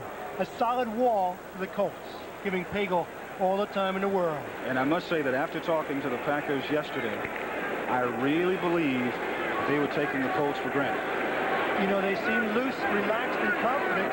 I'm surprised at their performance here this afternoon. Ball at the 30-yard line of Green Bay. Contact made at the line of scrimmage.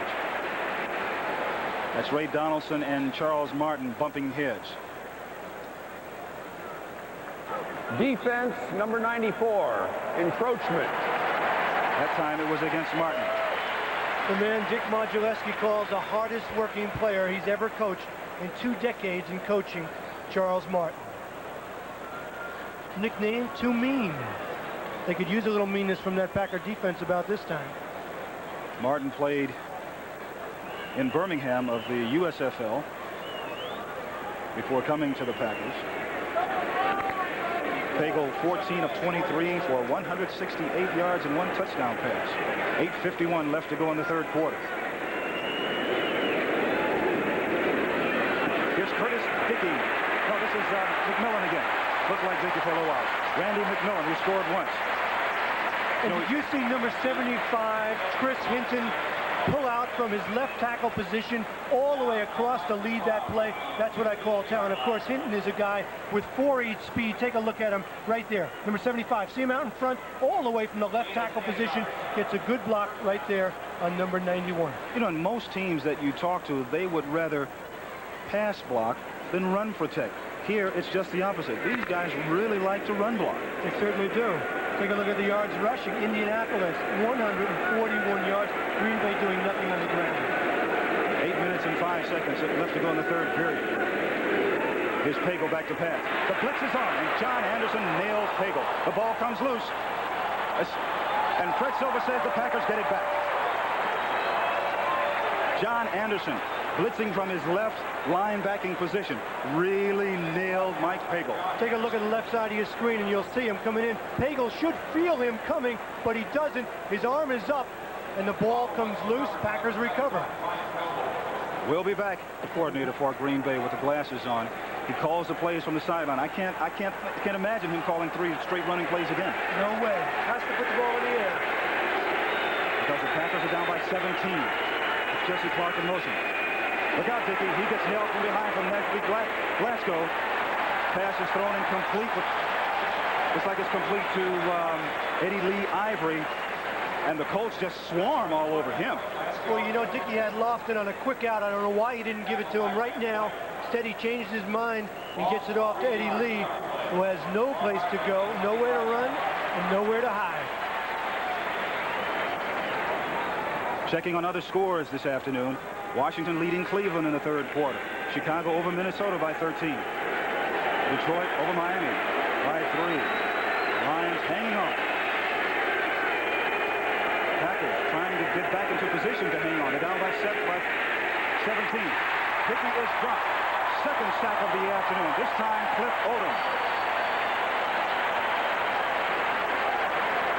And a man who was a former great offensive lineman having problems all year long with his offensive line. Take a look at it right here. Odom up the middle. Dickey has no chance to set up and throw. Credit that to the offensive line. That sack. The Packers have allowed 27 sacks going into today's ball game. First sack of the afternoon for Odom. Dickey's been sacked twice. 6 defensive backs in now for the Colts. 3 wide receivers for Green Bay. Dickey calling an audible. Flag goes down. Too much time, I believe. The Packers took too much time to get the play off. Offense, delay. Number 12, 5 yards. When it rains, it pours. Forrest Gregg must be about ready to pull out his hair. That is just a mental problem. It's hard enough when it's 3rd and 20. Now it's about 3rd and 25. And the Packers, who got off to a bad start in the first half, have gotten off to a bad start in the second half. They have the ball at their 13-yard line. And the crowd here at the Hoosier Dome is starting to whoop it up for their defense. Again from the shotgun. Dickey throws. intended for Philip Epps, and it's ruled incomplete. So the little man couldn't come down with it. Philip Epps was disgusted with that pass reception being ruled incomplete, and so was Forrest Gregg. Forrest Gregg is pointing to the ref saying, come on, it's in, it's in. The trials of being a head coach in a National Football League. Nothing is going right for the Packers now. Forrest now just pleading for any kind of break. Joe Prokop. He got a break and he didn't capitalize on the fumble. Here's Prokop's punt. One of his best of the afternoon. Robbie Martin at the 46. Oh, and he's hit immediately, and there's a flag on the play. Robbie Martin hit by Mark Murphy. There's a flag that came out of that, looked like a parachute that came down from the top of the Hoosier Dome here.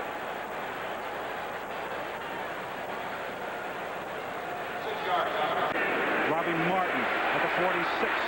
Oh, and he's hit immediately, and there's a flag on the play. Robbie Martin hit by Mark Murphy.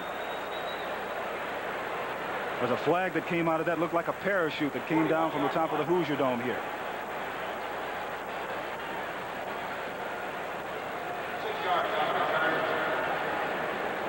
Referee Fred Silva sorting things out. On the run back, number 83, illegal block above the waist, in the back, 10 yards, first down. Intended to, and this is how it happened, him making the tackle on Robbie Martin. So the Packers now have lost both their starting safeties. Mark Murphy, Tom Flynn, Darrell Jones replaces Murphy. So let's see if the Colts, John, go to work on that particular area of the Green Bay Packer defense. Here's a handoff to McMillan. He's tackled in the backfield by Brian Noble. Brian Noble, of course, the man who took over early in the year for George Cumby. He's one of the big people. 5th-round draft choice. And the gospel, according to Forrest Gregg, is that big people do it better in the NFL. And that is the trend that's being set in the linebacking core around the league. You're starting to find more linebackers, 6'4", 6'5", 240, 250, who can really run. Well, Noble 6'3", 250. Perfect example. Here's Pagel rolling up. Good protection. Plenty of time. Throws. Complete to Busa. Busa gets into Green Bay territory. Tackled by Mark Lee. I like that play-action pass thing where he was actually a moving kind of pocket. And you see all 91 and 59, all the linebackers standing around. They're in too short a zone. They didn't get any depth to help the defensive backs. 26 yards. That play good enough for a first down. A little less than 5 minutes to go in the third quarter. The Colts leading the Packers 27-10, and Indianapolis looking for more. Mike Pagel at quarterback. Handoff to McMillan. McMillan going to the left side, picks up maybe a yard before Darrell Jones, who just replaced Mark Murphy, makes the tackle. It was interesting talking to McMillan yesterday. You know, most running backs, they like the outside where there's a little room to roam and to do their thing. But McMillan told us he likes the challenge of running inside the guards and the tackles. And there is an injured Packer, the best day of his career, over 100 yards. And Jimmy came into the game with only 9 receptions for 148 yards, 1 touchdown. So he is having a great afternoon, as is Capers. So Mark Murphy has come back in to replace his replacement in Darrell Jones. 2nd and 9, ball at the 33 of Green Bay. Here's Wansley. Inside the 30, Mike Douglas making the tackle. I'm really surprised at the way Indianapolis has handled the Packer defense. He's pushing them around, and you know that Forrest Gregg demands one thing from his team. He wants them to be physically tough, intimidators. Well, this afternoon, all the intimidation is being done by the guys in the blue uniforms. They are pushing the pack all around the field, and that must really hurt a man who played so physically when he played. But you have to remember, same thing happened to Detroit, done by the Colts. Pagel throws intended for Busa over his head. 3 minutes and 37 seconds left to go in the third quarter. Seattle leading the New York Jets 14-7 in the second half. Jets hoping to rebound after losing to New England last year, and they've never beaten the Seattle Seahawks in 7 tries. You talk about a jinx. You know that's what's over their head now. I can imagine some of the things being written about that jinx. But now, Raul Alegre is in. The ball will be spotted at the 38. This will be a 48-yard field goal attempt. He has the distance, but the accuracy is not there. 3:33 left to go. The Colts have a 17-point lead. Type of coach. Schooled with Bill Walsh, Don Coryell, Dick Vermeil. More of a laid-back, easygoing type of coach. The Packers have been laid back and have taken things rather easy this afternoon. That's why they're down 27-10. Now Dick is going to try and get him on the board. Back to pass. Throwing deep. Intended for Philip Epps. Epps is open. One of the toughest catches to make in pro football is a pass that goes right over your head. And that's what Philip Epps had to come up with and couldn't do it. One of the catches you have to make to help your team get back. I know it's a tough catch, but Epps was there. His speed took him right by Eugene Daniel, and Dickey had the ball out there. If Epps makes that catch, the Packers are going in for a score and back in this ball game. Indianapolis knows that Green Bay has to throw more and more. That's why they're going to start to play a lot of zone. 2nd and 10. The Colts going to man coverage now. This could really hurt him. Dickey, good protection. Throws. Complete to Lofton, who's wide open. Lofton gets to the 46-yard line. Nesby Glasgow makes the tackle. Just a clear-out pattern. They send Epps deep. They take everyone with him. Lofton goes down about 8 yards, stops, and then just comes across the middle. He is wide open. Wisely, watch him after he catches the ball, Jim. He turns upfield to get that first down. He knows where the marker is. One of the great things about Lofton is he'll make his presence felt at the beginning of the game, and sometimes you just kind of forget about him, and all of a sudden he'll make 4 or 5 catches in a row. Dickey. And he's sacked for the 3rd time this afternoon. This time, Donnell Thompson. One of the problems Dickey has is immobility. Obviously, he's been around 15 years. He's been injured many, many times. He just can't get away from the rush and buy time. Watch him right here. The rush is on. A more mobile quarterback might have scrambled out of there and come up and found a receiver. Dickey can't do that. That's a real problem. And that's a problem that Forrest Gregg is very much aware of. And as he told us yesterday, if he decides to make a change, he's going to go with Jim Zorn. Because Zorn, he says, can do some things that the Packers need. 6 defensive backs now in for the Colts. 2nd and 19. Garrett Ellis in motion. Dickey trying to move out. Throws into and out of the arms of Jesse Clark. So when Dickey is not being pressured and thrown for a sack, he's hit some of his receivers. Good job of protection this time, Jim. Yeah, he had good time, but Johnny Cooks is all over Jesse Clark, and Clark can't come up with this ball.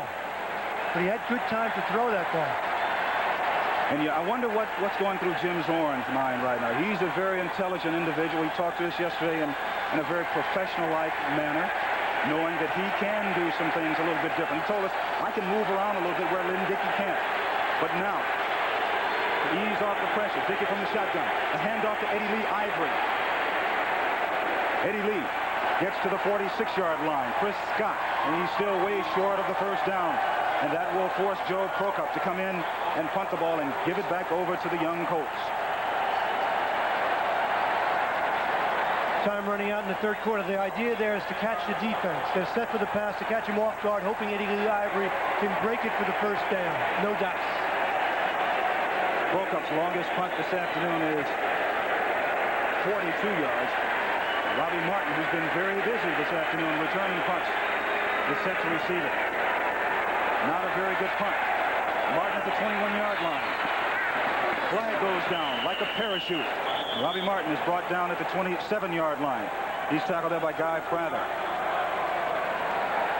So the Colts will take over 1st and 10. But first, referee Fred Silva talking to side judge Dave Perry. We get the preliminary call as we have 1 minute and 27 seconds. On the receiving team, holding at the line of scrimmage after the ball was kicked. Be 10 yards, 1st down. So it'll be 1st and 10 for the Colts. But coming up next, this is a must-win situation for the defending world champion 49ers as they visit Anaheim Stadium to take on the unbeaten Rams. That's coming up next right after our game, the second half of our doubleheader, except here in Indianapolis. Well, haven't the Rams been doing it with defense? Allowed the fewest points in the NFL, only 89. But you know what? Well, I think the Rams are going to lose. We'll find out the second half of our doubleheader immediately following this game.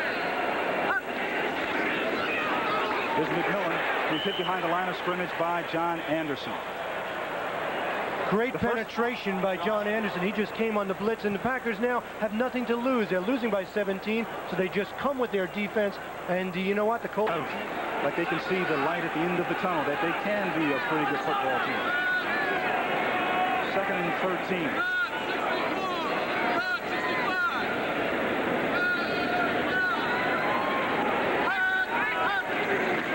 Tagle hands off to McMillan, and he breaks free. Randy McMillan. Pumped out of bounds at midfield by Mike Lee. Tell you what, if Mark Lee doesn't come over and dunk him out of bounds, he goes for a long score. Watch the left side, the left side of that offensive line, right side of your screen. They just bang the Packers back off the ball. Great blocking. And then McMillan turns it on. You have to wonder if his ankle weren't bothering him a little bit, whether he would have been able to turn on those extra jets and take it up the sideline. Remember Alan the Horse Salici. And Lenny Moore, the old Colts of the glory days. Well, the young Colts of these days are having some good running sessions this afternoon. That play good for 35 yards. And they're doing it without Curtis Dickey, the man they once called a franchise around here. And it looked like the Packers jumped off sides again. Donnie Humphrey, number 79.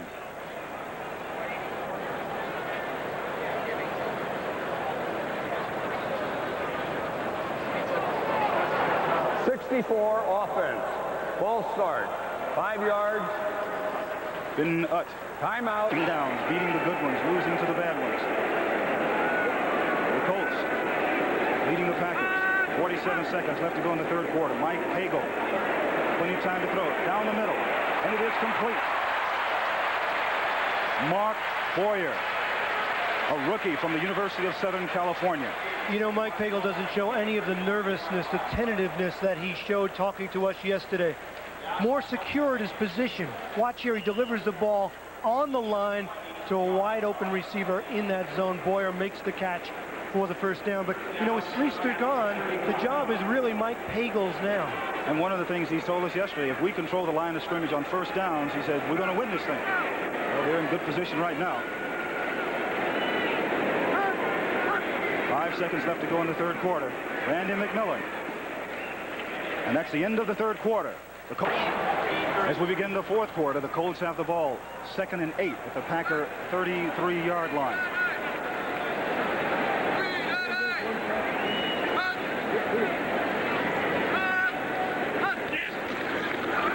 Pagel throws quick.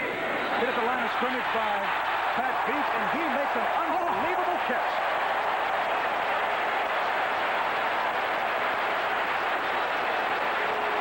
Tempers break out, but oh, what an unbelievable catch by Pat Beach if they give him credit for it. And Mark Lee is totally frustrated because Lee has already had 1 interception taken away from him this afternoon. That has to be one of the greatest catches I've ever seen. Take a look at it yourself, folks. He tips it up with one hand. He has Lee draped all over him, and then he makes the catch. And Pagel doing a great job reading the blitz. That's just total concentration on the ball. Look at the concentration and strength with a guy hanging all over you to say, get out of here and keep your arms up there when the defensive back is dragging your arm down. They actually had the ball behind his head and still pulled it in. Spectacular catch by Beach. 1st and 10, ball at the 22-yard line of Green Bay. Colts on the move. Here's the handoff. Wansley again. Colts doing just what they want to do. And that is run, run, run. Tackle made by Charles Martin. Matt Buzak has a sprained right knee. And we're told that he will not return this afternoon. He's caught passes so far over 100 yards. And what a big part of the offense he has been. It's kind of ironic. He gets his first start. He goes over 100 yards and he gets injured in the game. That's a shame. You don't have to worry, Matt. Rod Dahlhauer knows what we can do now. The toss back to Wansley again. Still on his feet, scrambling down to the 10-yard line. Charles Martin makes the tackle. And you get the feeling that the blockering, watch number 53, Mike Douglas. He takes on this block. He catches the block. He does not attack the blocker. Right there, 32, McMillan on him. The cutback by Wansley inside for good yardage. And, you know, remember talking to Douglas, he said, you know, Forrest has issued some serious challenges to us. The kind of challenges, if you don't take them seriously, you may be long gone. Packers aren't taking the challenges seriously. And what McMillan told us is very true. They want to attack Mike Douglas, and that's what they've done so far in several running situations. Here's Wansley again. Tries to get to the outside, but there was a hole there, and all of a sudden it just closed down on him. That's almost that. Oh my goodness. Sometimes you look at things and you say that's a typographical error, but that's unbelievable. Total domination by Indianapolis. 420 yards against a Forrest Gregg team. A man who demands intensity. He's not getting it from his team this afternoon.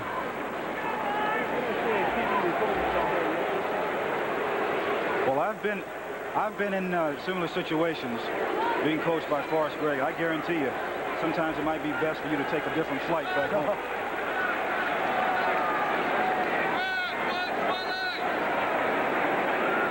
Second and 9, ball at the 9-yard line. Pagel back, throws into the end zone. Ray Butler.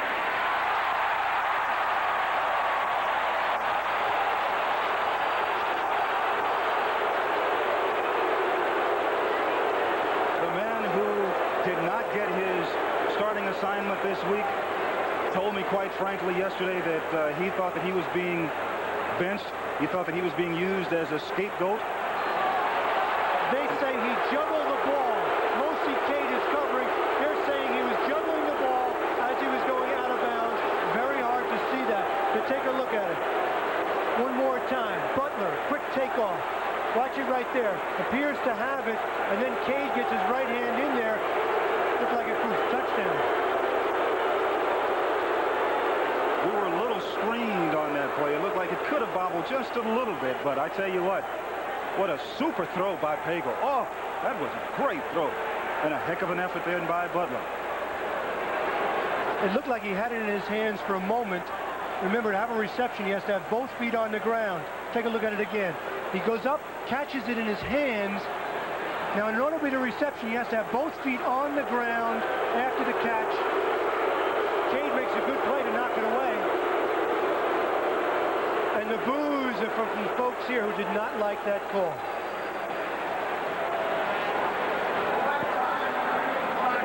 Reed, 11:49.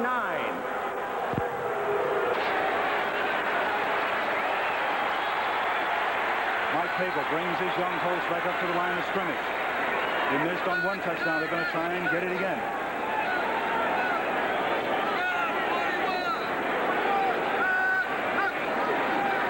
Control play to McMillan. Inside the 5-yard line. Charles Martin making the tackle for Green Bay. Colt fans want them to go for it. The crowd wanted a is touchdown. booing because they want the Colts to go for the touchdown, but Raul Alegre comes in instead to attempt a field goal. Alegre has been successful this afternoon on field goal attempts of 24 and 27 yards. This one will be placed at the 13, which will make it a 23-yard field goal attempt.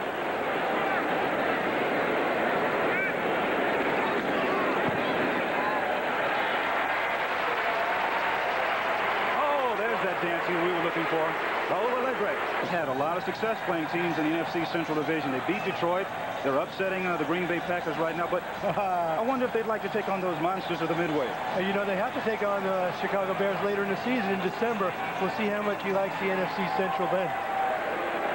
He likes what he's seen so far. The scoring drive, 11 plays, 78 yards, 5 minutes and 21 seconds. Alegre another field goal. And Alegre kicks off.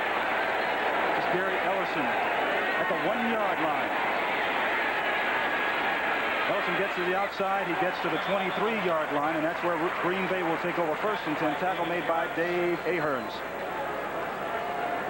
Matt Kofler is warming up on the sidelines now for the Colts. We were told yesterday by Rod Dalhauer that he wants to get a look at Kofler so he can find out exactly what he has in store with him. He's a high draft choice. Of course, Kofler, the man they got from Buffalo, and they really cleared up the quarterback controversy when they let Art Schliess to go a few weeks back. So now it's Pagel and Kofler. But the Packers have quarterback problems this afternoon. Lynn Dickey, 3 interceptions, 30-10. The Colts lead. Dickey gets hit as he throws. It's intercepted. Preston Davis.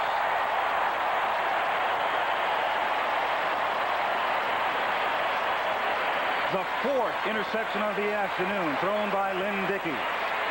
Totally frustrated, mad, and I'm wondering if Forrest Gregg is starting to think. He'd have to be starting to think, because that time Dickey wants to just throw it up over the top and hit Epps.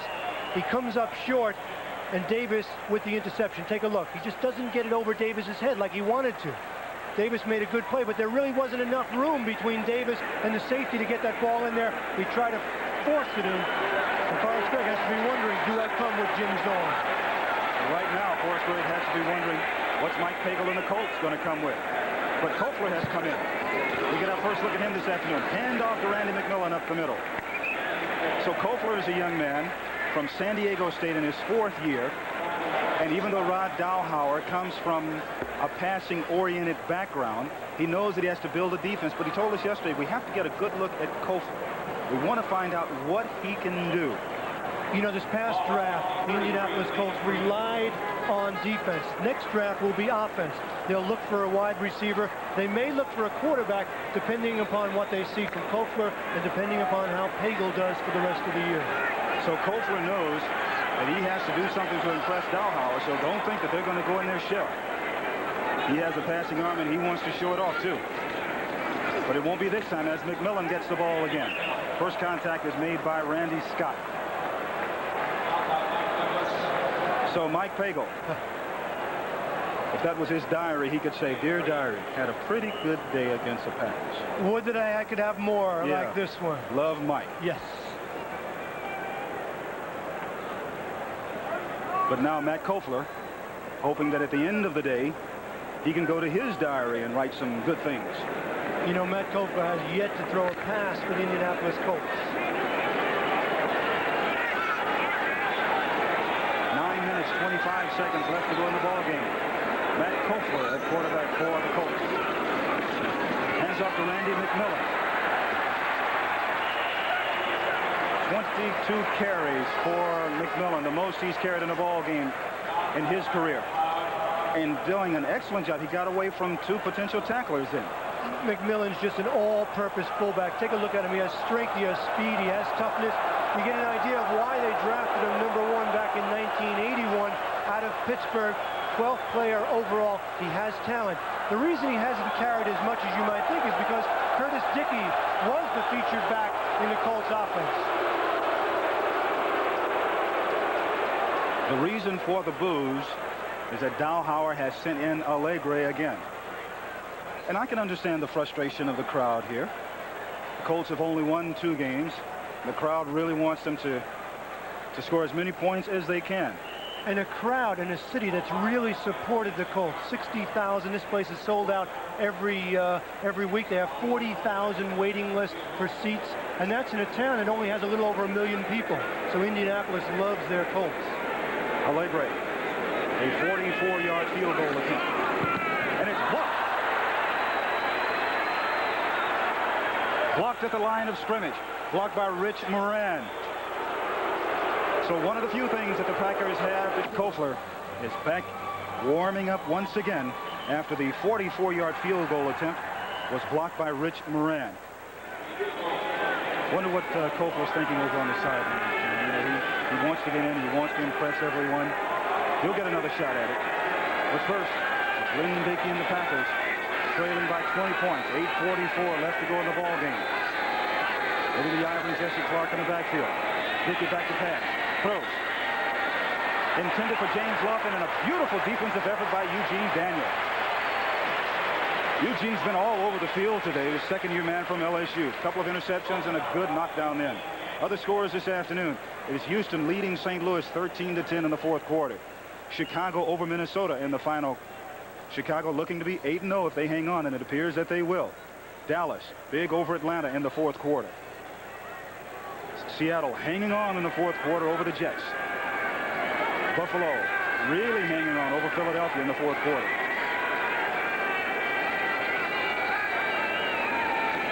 Here's Dickey back to pass again. Has time, throws into and out of the arms of James Lofton. It's being ruled incomplete. Well, Anthony Young grabbed the ball, had it for a moment, then Lofton had it again and must have hit the ground between all of that. It changed hands about 3 different times. Well, Lynn Dickey and his receivers have had all kinds of bad luck this afternoon. Take a look at it again. Lofton has it for a moment, okay? And then Young has it for a moment, but it does hit the ground. As has the passing attack of the Packers. It has been grounded this afternoon. It looks like Lofton is a little injured. Checking his right elbow. Dickey wants to see if his right elbow can be in passing operation, and he throws intended for Philip Epps, and it is a reception. In our first final of the afternoon, Denver over the Kansas City Chiefs, 30-10, which, ironically, is our score here with 8:26 left to go in the final period. Denver staying on top of that Western Division in the AFC. That play good for 21 yards and a first down. So now you're looking at an almost passing on every down situation by Green Bay.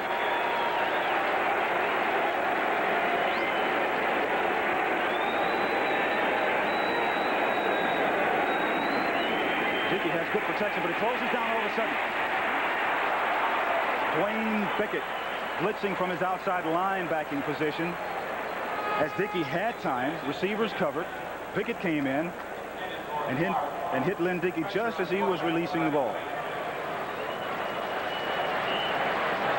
And you have to credit the defense of the Baltimore Colts. They came into this game with only a total of 12 takeaways, 6 interceptions, and 6 fumble recoveries. But this afternoon, they've picked on Lynn Dickey all afternoon.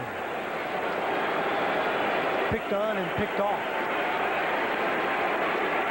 They've done an excellent job. 8:19 to go. Dickey throwing deep, going for Philip Epps.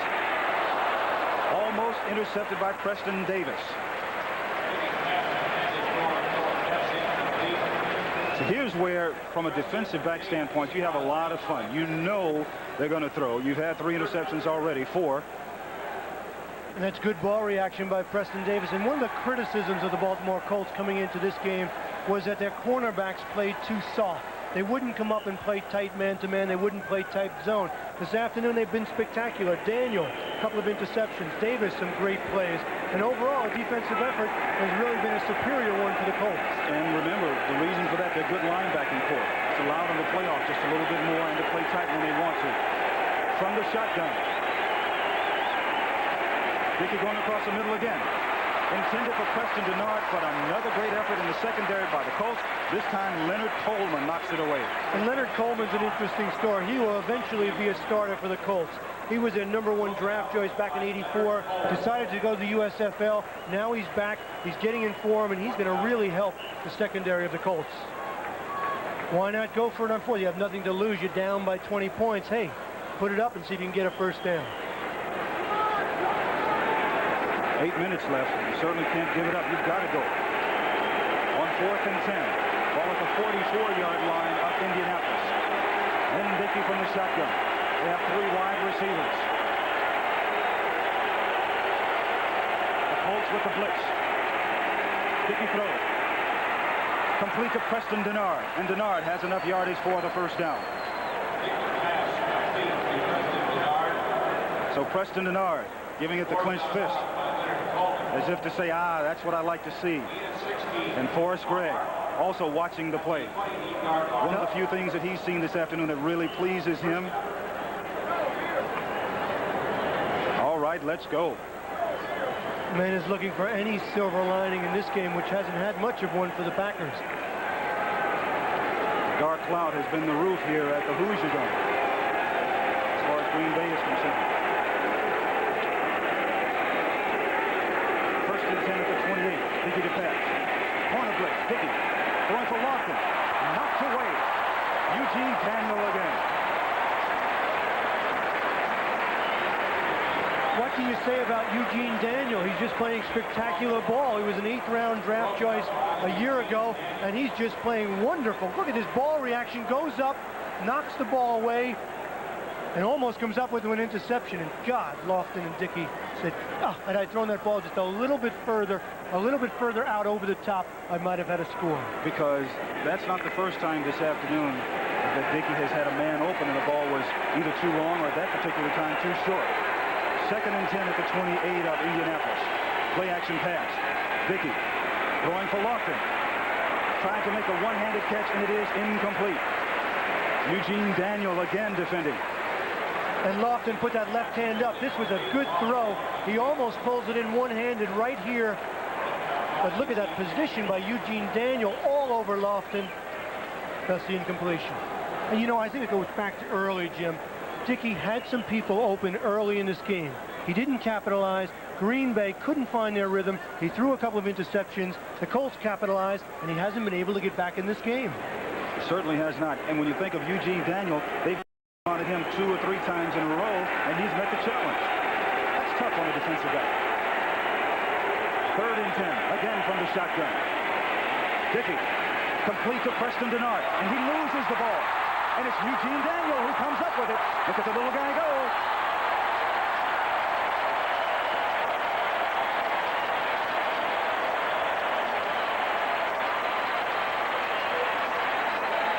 From LSU in his 2nd year, a couple of interceptions, couple of passes batted away. Excellent coverage. Dickey went to the right man. Denard was in the slot. Number 47, Leonard Coleman, was covering him, but he was trailing. But watch what all good defensive backs do. After the catch is made, they rip those arms away, and that's what he did to Denard. And Daniel comes up with the recovery. And another turnover for the Packers. The story of this ball game. He's made the highlight film many times this afternoon. What a great job he's done. He's had a career in the afternoon. 7 minutes and 40 seconds left to go in the game. Colter back in. Hand off to McMillan up the middle. So now you know obviously what the Colts want to do. And they do that best. They run the ball and ground out the clock. Eugene, you have a lot to be proud of this afternoon. 3 interceptions, 1 fumble recovery. Coming into this game, Eugene had 2 interceptions. Now he has a total of 5 on the year. What an afternoon. Eugene Daniel with the hat trick this afternoon. 7:10 left to go in the ball game. Colts on top of the Packers, 30-10. Toss back to Wansley. Wansley to the 47-yard line. Mike Douglas making the tackle. Don't forget, you folks stay right where you are. Coming up right after this ball game, it's the San Francisco 49ers against the Los Angeles Rams in Anaheim, California. A must-win situation for the 49ers, who trail in the NFC's Western Division. Let me put you on the spot. Your brother David plays for the Rams. Your cousin Gary Green is having a great year at cornerback. How do they feel about the game against San Francisco? Well, they've been looking for this game ever since they beat Kansas City last week. On the way back on the plane, that's all they talked about. We're going after the 49ers. 49ers beat them twice last year. I wonder if they can do it again today. We'll find out right after our ball game, except here in Indianapolis. It's Kocher going back to pass. He wants to impress Rod Dowhauer, but he doesn't get to impress anyone as Charles Martin makes the tackle, and there is a flag on the play. Over down by Charles Martin. You know, when you think about the game coming up, the 49ers, you talk about the roller coaster this year, and they haven't gotten good performances from their defense, which really carried them to the Super Bowl victory last year. Montana has had the flu. He's been off the better part of the season. And you talk about Super Bowl jinx. Offense, number 66. Holding. Defensive holding on the tight end. Offset. Replay, 3rd down. And let's check some scores while we get ready for the next play. The Jets have taken the lead, John, by 3. Talk about jinxes. The Jets may break that jinx. And here it is, Houston over St. Louis, 20-10. Oh, St. Louis is a jinx team this year. In Tampa Bay, well, what can you say? How can you do that? They almost beat the Dolphins last week, but now here they are. They almost beat the Rams. They almost beat the Rams, the Bears. Yep. You talk about jinxes. How can a team who was 18-1 last year like San Francisco just fall apart so quickly? Well, everybody has been up for them. The Rams are up for them this afternoon. We'll see that game right after hours here. 6:13 left to go. Koffler. Complete to McMillan. And he's forced out of bounds by John Anderson. And it looks like McMillan may be a little slow in getting up. He's had those ankle problems. Remember, we talked to him yesterday about it. He said it was just about 90-95%, and he may have sprained it a little bit right there. And McMillan comes out, and Owen Gill comes in to replace him. Another final this afternoon. Washington behind Joe Theismann, winning. Chicago about to run their record to 8-0. And next week, those undefeated Chicago Bears take on these same Green Bay Packers at Lambeau Field.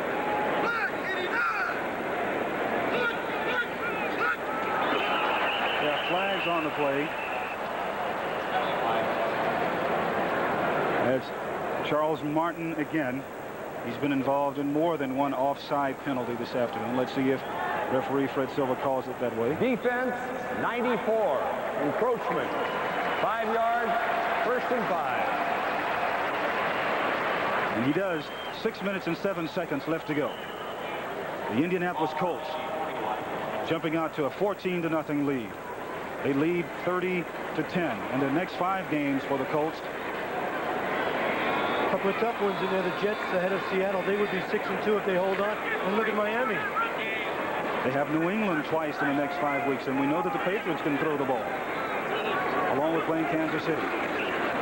Handoff right up the middle.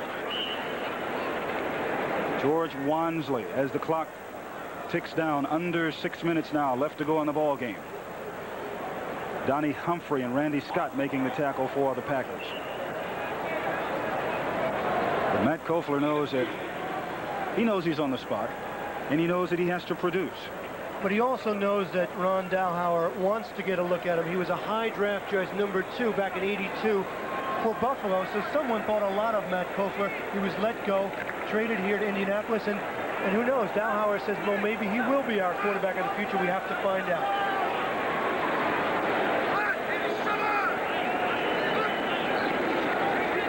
Blitz is on. Throws. Complete to Wayne Pecos. And Koffler, he really took a lick in from Randy Scott. He certainly did, but a mark of a good quarterback is to stand in there against the rush. Scott up the middle. Bingo, pulls him down. The ball wobbles a little bit, but still very, very soft coverage. Take a look at it again. The hit he takes right there, pulling down. Someone gets on top of him again, number 71 on top. But you know what? He hung in there. It's amazing how many completions quarterbacks make that they don't even see. 1st and 10, the 24-yard line of Green Bay. Hopefully going back for more. Throwing deep. Here's Butler again. Defended there by Mark Lee. He really did turn him around on that pass. Had the ball been over the outside shoulder, Butler might have had a shot at it. Take a look at it again, but Butler has to turn his head right there. Can find the ball. Pretty good coverage by Lee. Because when he turned to the... There was a flag on the play, holding against the Colts. Like you said, when Butler turned to his right, he turned right into Lee. We have 4 minutes and 27 seconds left to go in the final period. The Indianapolis Colts leading the Packers 30-10, as they have executed extremely well this afternoon, while the Packers have not. It's a handoff to Wansley. Wansley darting to the outside, picking up a yard at the most before he's tackled by Randy Scott and Mike Douglas. What an interesting story. George Wansley is talking to him yesterday about how his brother Otis, you look at that, the E is gone from his uniform. Someone ripped it off. Talking about his brother Otis, helping him and teaching him in the backyard how to play. Of course, Otis a good running back for Washington, but a family of 6 running backs. Remember what he said about his mother? Originally, his mother didn't want any of them to play football, but now Since they've been so successful, she takes their youngest brother, Robert, to junior high school practices. I can identify with that. I remember my mother didn't want me to play, but she took my brother David to practice after she saw what it can do for you. Success will do that to you. Handoff right up the middle. And the Packers. Now you see, this is really silly, I think, now. You got 3.5 minutes to go. Sure, you're totally frustrated and you haven't played well. But now, those energies that you are exerting now, trying to start a fight, maybe should have been exerted earlier in the game when things were on the line. Jim, I agree with you, but you have to wonder how much that loss on Monday night took out of the Packers. It was a very physical game. We laughed about the refrigerator, running in there and taking on Cumbie for a touchdown and blocking for Peyton, but it was physical. Packers came out of it nicked, and they really haven't played with intensity here this afternoon. 3rd and 19. Matt Koffler from the shotgun. Stops, throws, that's Capers again. He has it, and scores.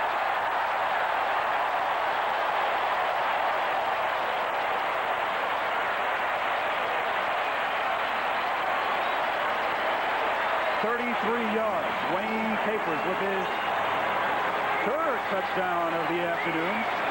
And his first touchdown pass of the afternoon from Matt Koffler. Koffler had time. He throws it to the outside. Defensive back is late getting there. Capers makes the catch.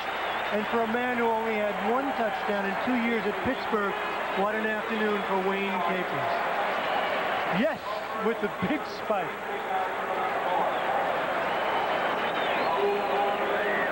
Of course, Greg is getting his thoughts together. And I tell you, once again, for some guys, it might be better just to take another plane ride back, maybe even shower in someone else's dressing room. But it's not going to be pleasant in the Packer locker room.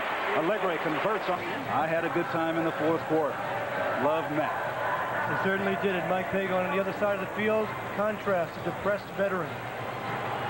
What a poor afternoon Lynn Dickey's had. He certainly doesn't want to write anything in his diary except horrible. Koffler, 3 for 3, 55 yards, 1 touchdown. That one of 33 yards for Wayne Capers. Capers has scored 3 times this afternoon. He's had a marvelous day. Here's Allegre's kickoff. Walter Stanley at the 2-yard line. He does some jitterbugging around, but he goes nowhere as he's tackled at the 18-yard line. We have an upset for you. It is Detroit upsetting the Miami Dolphins, 31-21.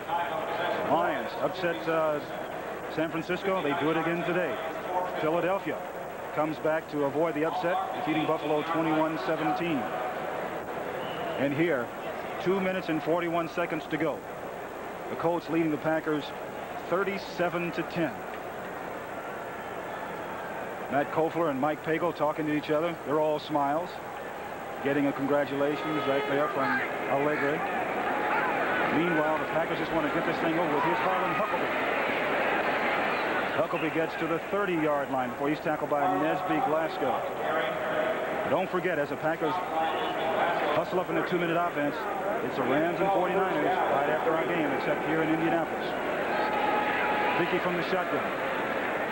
Into and out of the hands of Gary Ellerson. And it won't get any easier next week for the Green Bay Packers. Last week they played Chicago on Monday night. They were beaten up pretty badly, although they did have opportunities. Same thing here this afternoon. They had opportunities, but look at this, Jim. Next 5 games, Chicago next week. Chicago now 8-0 after their victory this afternoon. Minnesota battling a tough club. Then New Orleans, and then the Rams 7-0 have to take on the 49ers after this game right here on CBS, except here in Indianapolis. Dickey throws across the middle, completed to Paul Kaufman. And then, you're looking at those 5 games, they have to play Tampa Bay. And Tampa Bay may be winless, but they have been able to scare a lot of people. First down for the Packers. Dickey again from the shotgun. Throws across the middle. Here's Kaufman again. Kaufman tackled by Leonard Coleman. It's ironic. Jim Zorn, actually the 2 teams he thought about signing with were the Green Bay Packers, who he eventually signed with, and the Indianapolis Colts. Remember, he was telling us yesterday those were the 2 teams, but Green Bay was going to give him an opportunity, so he went there. He also said the Packers offered him a 1-year deal, whereas the Colts offered him a 3-year deal. Kind of odd. He would turn down 3 years for 1, but he wants to prove something and then get back out on the open market. Here's Dickey from the shotgun. He's thrown 4 interceptions this afternoon. This one is complete to Harlan Huckabee. Huckabee twists and turns. Gets to the 39-yard line before he's tackled by Preston Davis. Well, the Buccaneers are still winless. The New England Patriots win 32-14. You have to wonder when Tampa Bay is going to come with Steve Young at quarterback. Minute 29 left to go. There's a whistle on the play, flags, as Huckabee ends up with the ball. But a minute 27 seconds left to go in our ball game, but don't go away. It's the defending world champions taking on the unbeaten Los Angeles Rams in Anaheim, California. Right after our ball game here on CBS, except here in Indianapolis.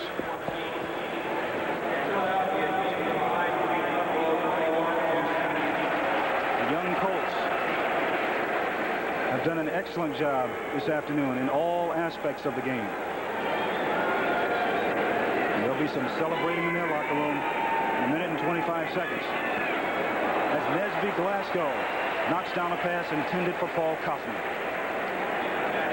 I mean, when you get a chance to have a lot of fun, which the Colts haven't, they're going to go every play they can. And they're a very young team trying to figure out what they're about and figure out if they're a good team, whether they're respectable, whether they can be competitive.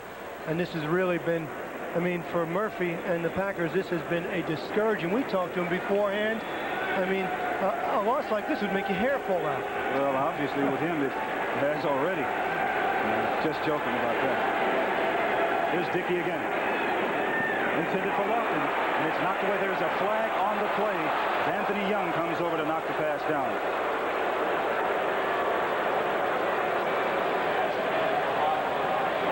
Defense, number 37, pass interference, first down. And Jim, you know what impresses me most is that Anthony Young and the defensive secondary were spectacular this afternoon. And, you know, we talk about that game coming up. Of course, one of the best secondaries in all of football now has to be Gary Green, Leroy Irvin and company for the Rams. Do you think they can handle the 49ers with Clark and Rice in Montana?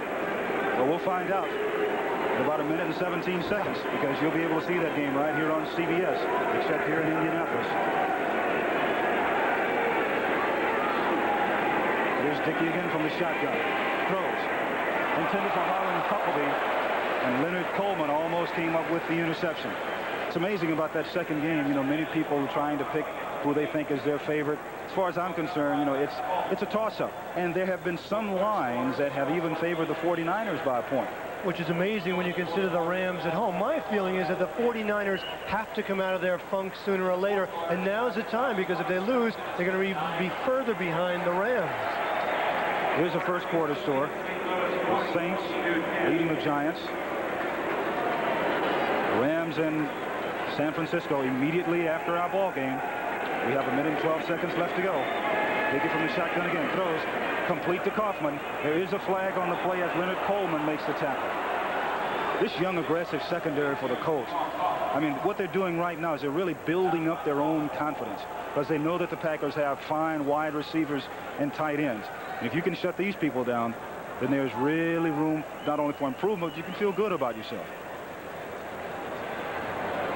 Roger Craig has gone in for a touchdown in the first quarter as the 49ers lead the Rams 7-0. You'll be able to see that game right after hours. A minute and 5 seconds left. Defense, number 47. It's accepted because it's 5 yards and an automatic first down. So Leonard Coleman is called for the penalty. You know, Jimmy just mentioned Roger Craig going in for San Francisco, and you know the Rams aren't the kind of team that can play catch-up football, or they haven't been able up till now. Their defense has really carried them to their 7-0 season so far. And I'd be willing to bet you that the Rams are going to see some plays today that they haven't seen before. You know, Bill Walsh is good for doing that. Inside handoff to Gary Ellison. He fumbles the ball. And the Colts get it back and make the lateral off. I don't even have to tell you who ends up with it. Number 38, Eugene Daniel. Eugene Daniel, 3 interceptions, second fumble recovery. What an afternoon he's having. Take a look at it right here. I mean, it's just symptomatic of the entire day for the Packers. The fumble. And who else? Daniel. Looked like a forward lateral there, but referees are talking about it. Who really cares at this point? 37-10, Colts over the Packers. 55 seconds left. You know, after the interception, we have an illegal forward pass by Indianapolis to 5 yards, but it will be a first down. And think about that Eugene Daniel right there.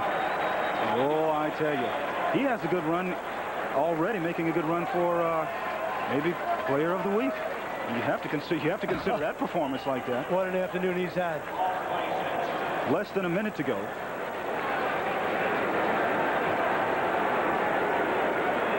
I wouldn't want to be in the Packer locker room after this game for anything in the world. There's a handoff to Owen Gill.